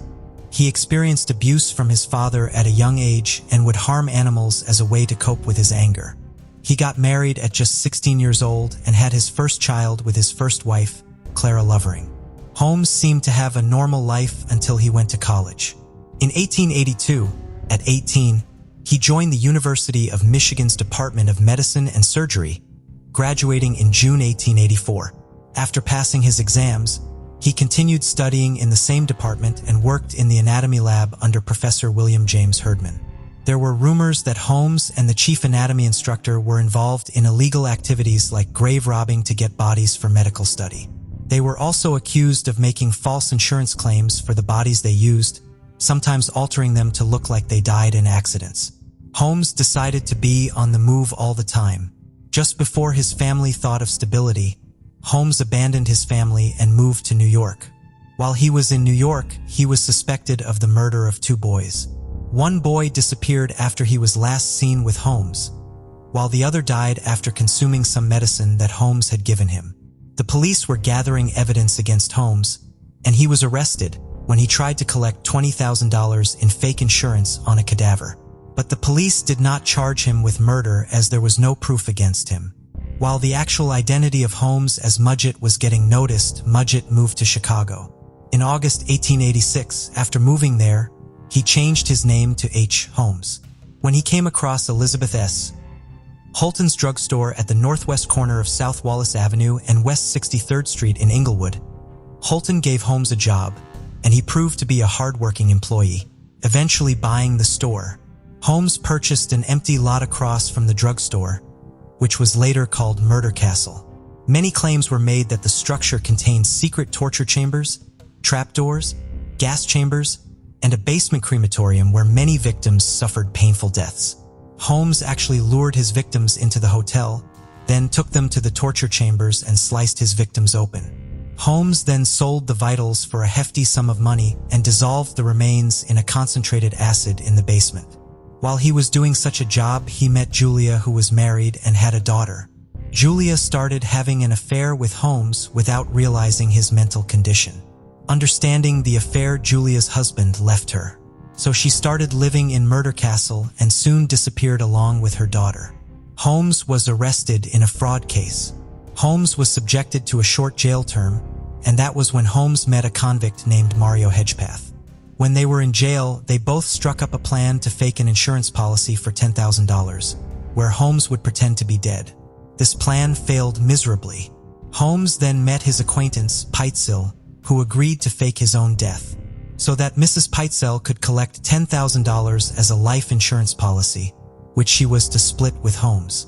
Peitzel had to set himself up as an inventor under the name B.F. Perry and then be murdered and disfigured in a lab explosion.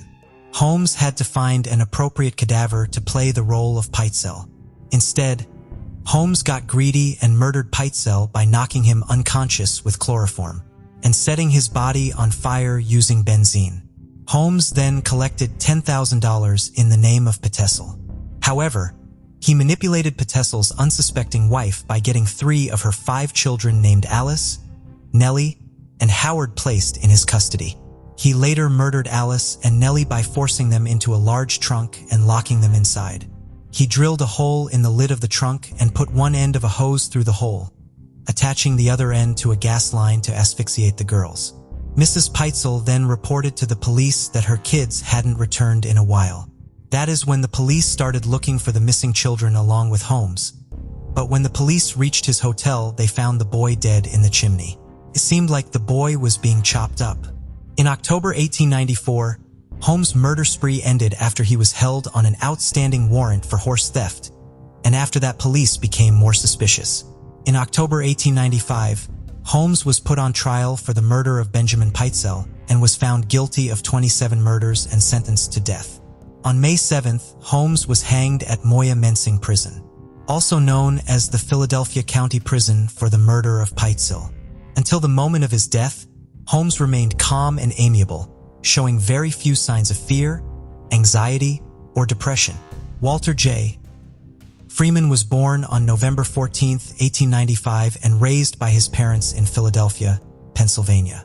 Freeman's grandfather, William Williams Keene, was well known as a surgeon in the Civil War. His father was also a very successful doctor. Freeman attended Yale University in 1912 and graduated in 1916. He then moved on to study neurology at the University of Pennsylvania Medical School. The Swiss specialist Gottlieb Burckhardt was the first to attempt human psychosurgery, which was performed during the 10 years of the 1880s through the 1890s. Exploratory raids were generally restricted at that point, and in the next many years psychosurgery was tried, but irregularly. On November 12, 1935, another psychosurgery strategy was performed in Portugal by the nervous system specialist Dr. Auguste Muniz. His new leucotomy technique was planned to treat psychological instability by taking little corings of the patient's cerebrum. Muniz turned into a tutor, an icon for Freeman, who changed the system and renamed it to the rather than taking corings from the cerebrum. Freeman's method cut off the association between the cerebrum and the thalamus. Since Walter Freeman was a nervous system specialist and not a neurosurgeon, he enrolled with the assistance of neurosurgeon James Watts. 1 year after the primary lobotomy on September 14, 1936, Freeman coordinated Watts to the prefrontal lobotomy in the United States on a homemaker, Alice Hood Hammett of Topeka, Kansas. Freeman and Watts had previously dealt with 20 cases, including a few additional tasks. By 1942, the team had performed more than 200 lobotomies and had distributed results proving 63% of patients had improved. 23% were accounted for to be unaltered, and the 14% were more regrettable after a medical procedure. After 10 years of lobotomy, Freeman found out about a specialist in Italy named Amaro Fiamberti, who worked on the cerebrum through his patient's eye sockets, allowing him to get to the mind without penetrating through the skull. Taking motivation, Freeman formed another system called the transorbital lobotomy.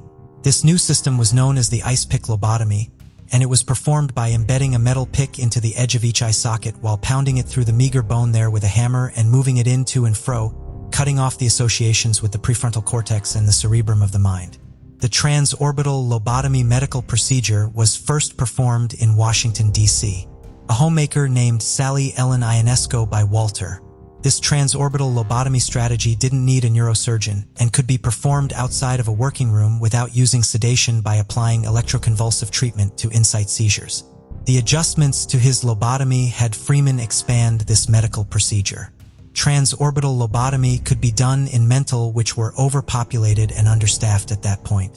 In 1950, Walter Freeman's long-lasting accomplice, James Watts, passed on their training and split from Freeman because of his resistance to the savagery and abuse of the transorbital lobotomy. This practice often left patients in a vegetative state or diminished their quality of life, making their behavior similar to a child's. Freeman took the lives of 490 individuals during the procedures. Freeman took the recently changed method to the public in his van, which he named his lobotomobile. He would show the medical procedure to specialists working at the state-run organizations. In some cases, he would start ice picking both eye sockets at once with an ice pick in each hand. His most famous medical procedure was performed on Rosemary Kennedy, who was the sister of John F. Kennedy. She was left in a vegetative state at age 23 for the rest of her life. One of his previous patients, Howard Dully, proceeded to compose the book, My Lobotomy, examining his involvement in the system at age 12.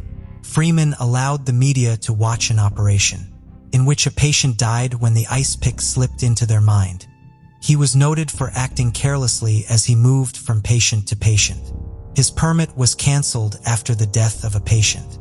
And although most doctors would measure risk, Walter was eccentrically risky. The Soviet Union was the first to ban lobotomy on moral grounds. Germany and Japan followed them. The US also banned lobotomy, but only in some states, as the introduction of Thorazine proved to be a better cure for patients. Freeman would do his last lobotomy on his longtime patient, Helen Mortensen, who died of a cerebral hemorrhage. Freeman retired from George Washington University and started his practice at the age of 57. But all of the deaths he caused were due to fame. The hunt for fame took the lives of many people or left them in a vegetative state. Was Freeman not akin to a criminal? Well, it is up to us to decide. Michael Swango was born in Tacoma, Washington, and brought up in Quincy, Illinois. He was the middle child of Muriel and John Virgil Swango. Swango's dad worked as a United States Army officer who served in the Vietnam War. The war made Swango's dad an alcoholic, which caused Muriel to divorce him. Growing up, Swango saw little of his dad and therefore was closer to his mom.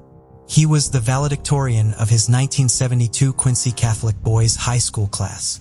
Swango served in the Marine Corps, graduating from recruitment training at the Marine Corps Recruit Depot in San Diego. He saw no war abroad during his administration, so he got a respectable release in 1980.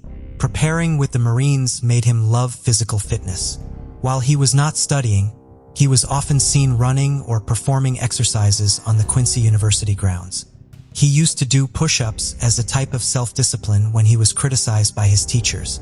Swango graduated from Quincy University as a chemical engineer with the highest praise. He was given the American Chemical Society Award, and following his graduation, Swango went to clinical school at the Southern Illinois University School of Medicine. Swango's fascination with chemicals increased during his time at Southern Illinois University, which led him to have dangerous behaviors. Although he was a splendid student, he liked to function as an ambulance attendant as opposed to focusing on his examinations. A distinct fascination with patients' deaths was seen during this time. People didn't see that many of Swango's allotted patients had experienced dangerous health conditions, and 5 of them died. Despite an extremely unfortunate assessment in his senior member's letter from SIU, Swango acquired a careful temporary job at Ohio State University Medical Center in 1983. While he worked in Rhodes Hall at OSU, medical caretakers observed that healthy patients started dying when Swango had been the floor assistant, who later turned out to be unusually sick, but the caretaker wasn't fully sure of what was going on. The caretaker mistook it for regular medication, but increased suspicions led Swango back to Quincy.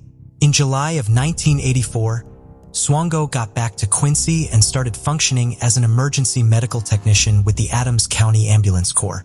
Many of the paramedics on staff started to notice that whenever Swango arranged the coffee or got any food, a few of them would fall sick for no obvious reason. In October of that year, the Quincy Police Department was tipped off about Swango by his colleague. The police found arsenic and different toxins in his possession. On August 23, 1985, the court sentenced Swango to 5 years imprisonment for harming colleagues.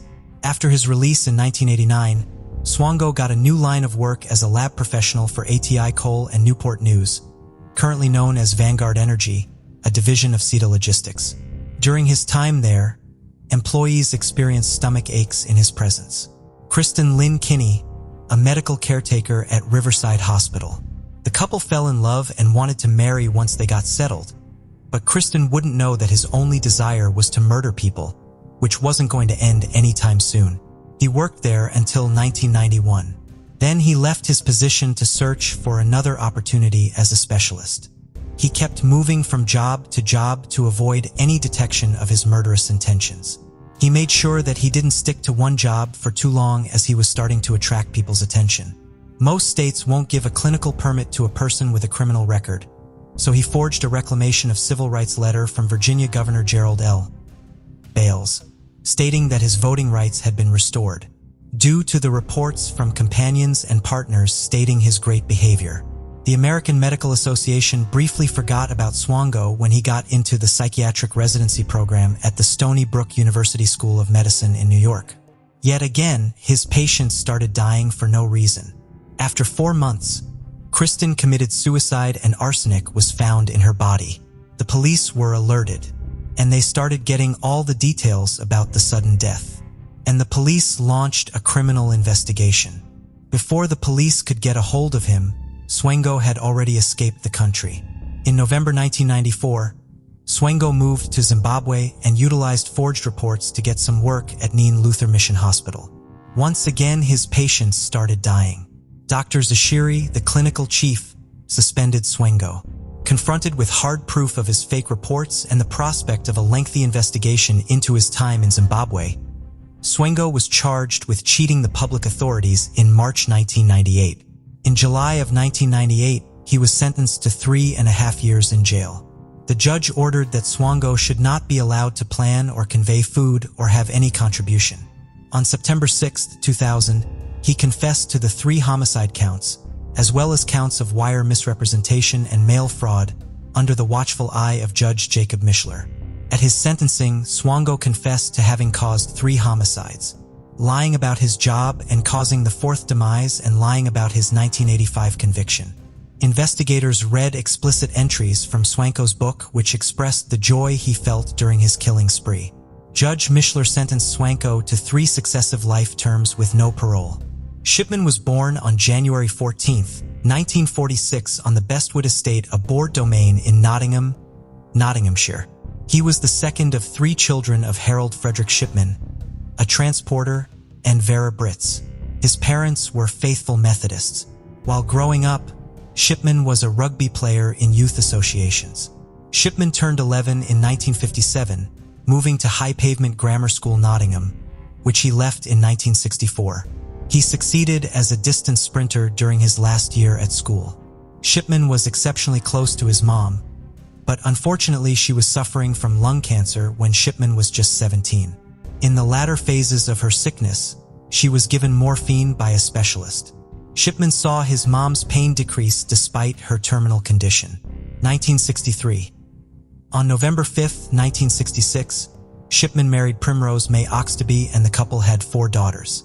Shipman pursued medicine at Leeds School of Medicine, University of Leeds, graduating in 1970. He started working at Pontefract General Infirmary and Pontefract West, so he discovered how to manufacture solutions of pethidine for his utilization, for which he was fined £600 and momentarily went to a medication recovery facility in York, England.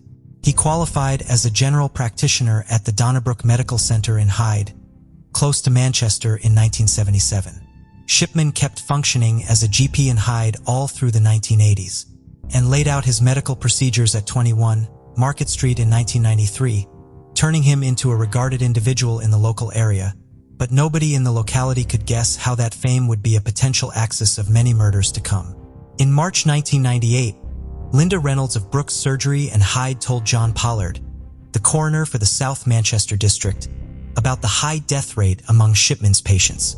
Coroner John Pollard asked the police to investigate, but the police couldn't track down sufficient proof and shut down their investigation on April 17th. Shipman murdered 3 more people after the failed investigation. A cab driver named John Shaw let the police know that he had identified Shipman for murdering 21 patients.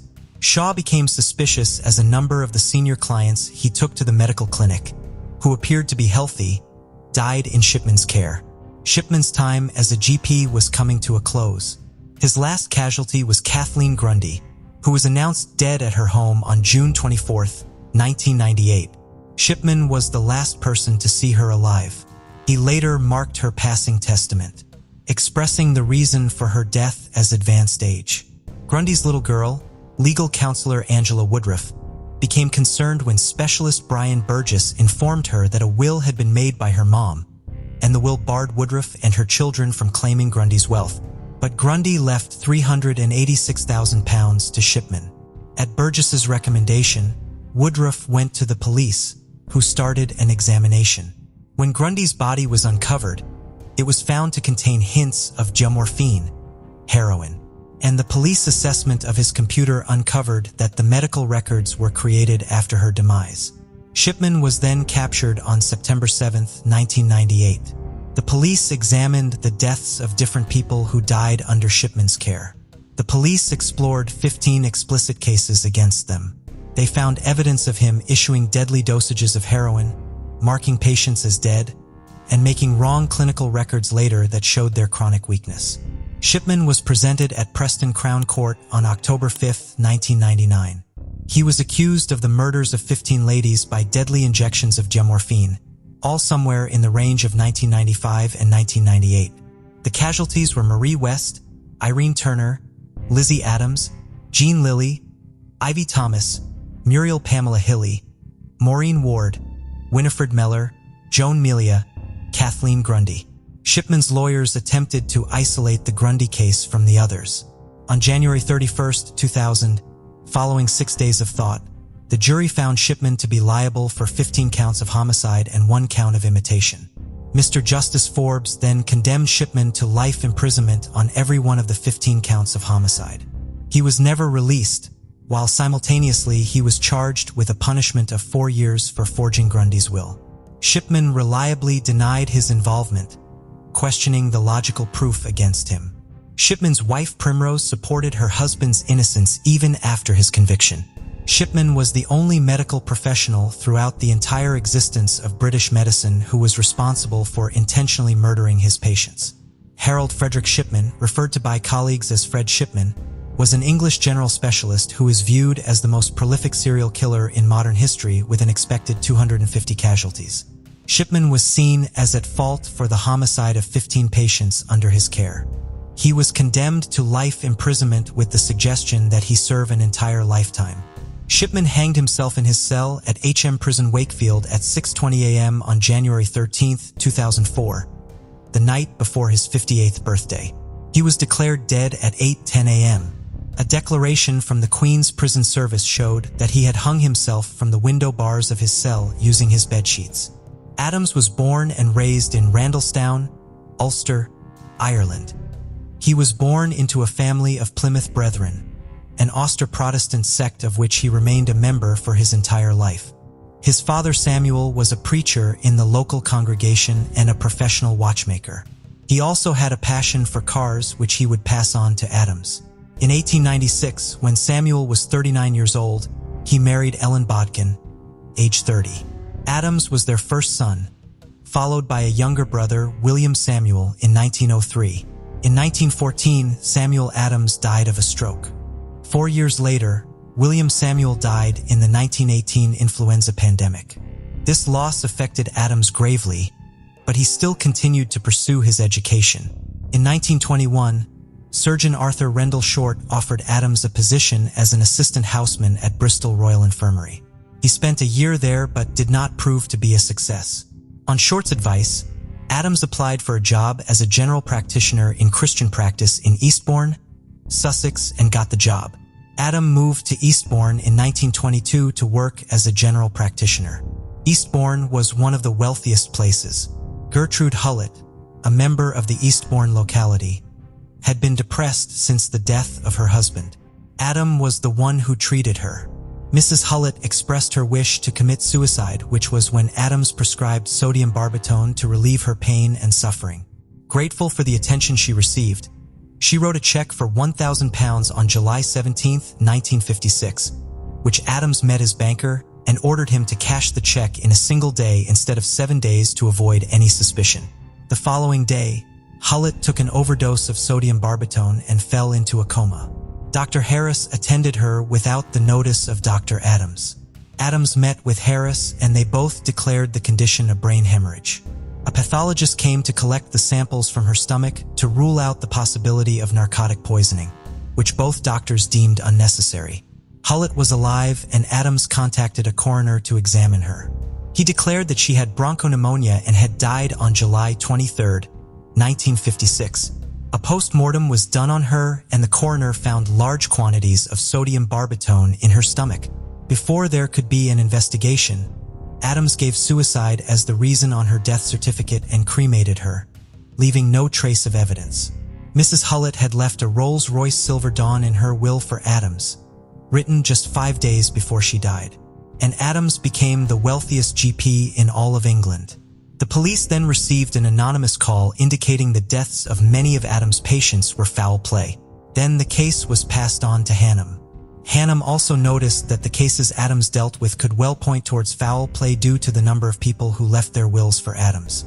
So he decided to check the 132 cases that left Adams with wills. Happened 8 years earlier. Edith Smurrell left a Rolls-Royce Silver Ghost, chest of silver cutlery, and a large cash bequest for Adams and her will. It was also clear that Adams paid for 1,100 visits, charging her £1,654, almost 3 times a day. It was very hard to convict Adams with that evidence because it had happened 8 years previously, and the technology wasn't good enough to retrace the evidence. So Hannam decided to interrogate the doctors of Eastbound. Surprisingly, the British Medical Association sent a letter to all the doctors in Eastbound to maintain the confidentiality of their practice. Hannam got very frustrated, so he contacted Reginald Manningham Bowler to write a letter to BMA to revoke the confidentiality clause. But no response was heard, so Buller visited the secretary of the BMA. Then Buller passed the investigation report of 187 pages on Adams to the secretary. Hannam was pretty upset about the interference of the BMA, so Hannam visited Adams and interrogated him while he answered all the questions perfectly. He discovered Adams hiding 2 bottles of narcotics in his pockets, which led to Adams' arrest. Adams was presented in court, where the judge Roland Gwynne suggested that Hannam could only convict Adams of a single case. If that wasn't proven, then all the other charges were to be dropped. Hannam couldn't prove it, but Hannam somehow got hold of the check for £1,000 written in the name of Adams as proof, and just before the hearing the check disappeared. Officer Seekings was responsible for the disappearance. Hannam later discovered that Roland Gwynne and Officer Seekings were both lovers of Adams. Adams' first trial received worldwide press coverage and was described as one of the greatest murder trials of all time, as well as the murder trial of the century. The trial also had several important legal changes. It established a doctrine of double effect, whereby a doctor giving treatment to relieve may lawfully, as an unintentional result, shorten life. Secondly, because of the publicity surrounding Adams, the law was changed to allow defendants to ask for such hearings to be held in private. A lot of people in society knew for sure that Adams was the one responsible for all the murders, but the media could not attack Adams without the court's confirmation, so they published their opinions in the form of poems. Although Adams was charged with 13 convictions, none of them proved to be valid. In 2003, his file was reopened, but they could not convict Adams due to a lack of proof and evidence. It was hard to convict because all of his patients were old people with some existing medical conditions. As doctors were allowed to use narcotics to relieve the pain of their patients, it was impossible to check how much dosage was issued by Adams. If Adams was convicted of using narcotics on patients, then they would have to convict all doctors. It is estimated that Adams murdered over 300 people. The only British doctor ever convicted of murder was Harold Shipman. And this was the list of doctors who chose to provide death instead of life-saving services. Some did it for money, while others did it for pleasure. Caledonia Charter Township, located in Kent County, Michigan, has a history dating back to its organization as a survey township in 1838. Situated about 10 miles southeast of Grand Rapids, it's part of the Grand Rapids metropolitan area. However, this seemingly normal location became the backdrop for a grim series of events. Sharon Gross, born to Jacob and Lois Gross, initially led a typical life. She got married, had 2 children, but eventually separated from her spouse due to differences. Struggling with loneliness after the separation, Sharon turned to drugs for comfort. Despite wanting to quit, her addiction pushed her into sex work to sustain herself and her drug habit. One late night on October 2nd, 1996, Sharon found herself in a troubling situation. The following day, October 3rd, 1996, a delivery person stumbled upon a body wrapped in a carpet during their regular rounds. They promptly informed Kent County officials. Kent County deputies reached 76th Street, southeast between Patterson and Craft Avenue and Caledonia Township, where they located a deceased female. The woman was 29 years old when this incident occurred, and her name was Sharon K. Hammock. She was sexually assaulted, strangled, stabbed twice in the head, hogtied, and dumped on the side of a highway. The assailant assaulted the victim, leaving DNA vaginally and rectally, as well as other items including a rope that was used to hogtie the victim. Sharon was a mother of 2 and 4 months pregnant when she was killed. This murder was one of the 12 Grand Rapid murder sprees in 1994. Although the police gathered all the DNA evidence present on the victim, they couldn't find the assailant due to a lack of resources and technology, and soon this case would turn cold. A string of crimes happened on the highways connecting the US, Canada, and Mexico borders over the years. There were over 500 murders along the highways of these countries, and over 200 possible suspects. These strings would also connect human trafficking that occurred across the states. The possibility of suspects being long-haul truck drivers was high due to the multi-jurisdictional nature of these heinous crimes. In 2006, Maryland State Police were investigating the homicide of a woman who was assaulted and stabbed to death. The assailant left DNA in that victim's body as well. The Highway Patrol has been heightened over the years due to the increasing number of crimes on the highways, and the murderer was very similar to that of Sharon's. Even after increased patrol by the police, they were still not able to get their hands on the murderer until 2022. On August 16, 2022, there was a regular traffic arrest of a man named Gary Artman. When police ran a check on his ID, they found that he was arrested in 1982 for a sex crime. He spent 10 years in jail in Michigan and was released in 1992. So the Mississippi Highway Patrol put him in custody and contacted the Kent County Sheriff's Office in Michigan.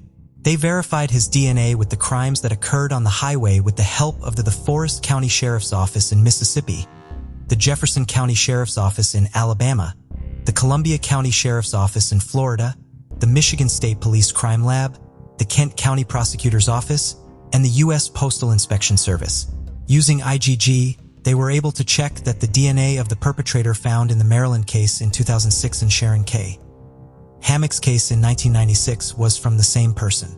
IgG showed a family tree of that DNA sequence, which included Gary Dean Artman, and his previous record showed that he worked and lived in Michigan when Hammock was killed. Further investigations reveal that shortly before the homicide, the victim was in Ontario, California, and it was found that around the same time, Gary Dean Artman was within 20 miles of Ontario, California when he was cited by local authorities. All of these clues added up to the arrest of Gary Dean Artman after 26 years, who is now being held in the Forest County Sheriff's Office in Mississippi. The Kent County Sheriff's Office is trying to extradite Gary Dean Artman to Michigan, but the extradition is still in progress. The 26-year-old cold case is now finally solved with the help of technology and diligent police officers. who never gave up on cold cases by showing trust with the families that lost a loved one. On August 18, 2022, one of Sharon's case detectives knocked on Terry Nowitzka's, Sharon's sisters, door and Walker. The investigator wanted to make sure that the family learned of the arrest first. He had also gotten on the phone with one of Sharon's other sisters, Tina DeYoung. DeYoung was stunned. "It's just a flood of emotion," she told the police. "I'm happy, but I'm sad too." DeYoung said the news brought up the pain of losing her sister all over again, but she is grateful to the Kent County Sheriff's Department for never forgetting about her sister. Unfortunately, Sharon's parents, Jacob and Lois Gross, were both deceased before justice was served.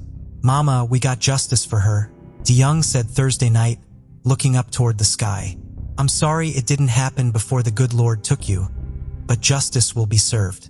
You can celebrate with her up there." Police had been working on an in-depth examination of the 1990 murders and spoke with Terry Nowitzka's in mid-May. "We would love to know who did this to her. It wasn't right for any of the girls to have done this to them. Just terrible," Terry said tearfully. "Sharon was a loving sister, a loving daughter, and a loving mother to 2 children, and we miss her so badly. She was a loving sister, a loving daughter, and a loving mother." Terry said her sister was 3 to 4 months pregnant when she was killed. "So there's a baby we don't even know about," she said. "Sharon wanted everything out of life for her children. I don't know who she got hooked up with on drugs. When she first got into it, she wanted to get clean for her children, but then she got so far into crack that it took her downhill. It was just terrible to see her on the streets. I hated seeing her there." Finally, Sharon's family could now feel peace after the murderer was brought to justice. And indeed, Sharon Hammock was not the only sex worker to have gone missing and eventually been found dead in Michigan during the 1990s. Incredibly, she was the 9th of 12 killed during that decade in the Grand Rapids area. According to Wood TV, the majority had addiction issues and were engaging in sex work as a result, which was more likely to put them in harm's way with a dangerous predator on the loose. By the time they were discovered, most of the bodies were skeletal, which led to issues collecting forensic evidence. The first was 25-year-old Lisa Ottberg, who was discovered in 1994, while the final victim, known as 29-year-old Victoria Moore, in 1996. The LA Times reported in 1996 that a task force had been set up that involved officers from around the region meeting in the basement of the Grand Rapids Police Department to investigate the murders. They believed that most had been targeted as they worked the so-called Sin Strip in Grand Rapids, a north-south artery that incorporated the red light district at the time, while many also had links to a women's refuge called Rose Haven. Director of the organization, Brenda Delecky, told the newspaper at the time, "Someone has a hook out there that is drawing just about anyone in. I'd be really surprised if it wasn't a serial killer. It's too much to be a coincidence." Task Force spokeswoman, Lieutenant Carol Price, commented in response, "We're not denying that it's a possibility, but we don't concentrate on that theory to the exclusion of others. There were never charges in any of the cases, but investigators are now looking into the possibility that Artman might have killed not just Sharon, but also the other sex workers in Grand Rapids, and that he committed similar crimes in other states like Maryland too. If he did use his transient lifestyle as a trucker to abduct and murder vulnerable women, it might be that many more families left wondering what happened to their loved ones are about to get the answers they have been seeking for so long. However, we must not forget to mention the technologies used to capture Gary Dean Artman. This case shows that no matter how anyone tries to escape the consequences of his or her actions, they will come back full circle. Could this be called karma? Thank you for joining us on this journey into the depths of unsolved mysteries. Cold cases not only challenge our understanding of the past, but also ignite our curiosity and determination for answers. Remember to subscribe to stay updated on our latest investigations. And if you have any information regarding the cases we've covered, don't hesitate to reach out. Together, we can shed light on the shadows of the past and bring closure to those who seek it. Until next time, stay vigilant, stay curious, and never stop seeking the truth.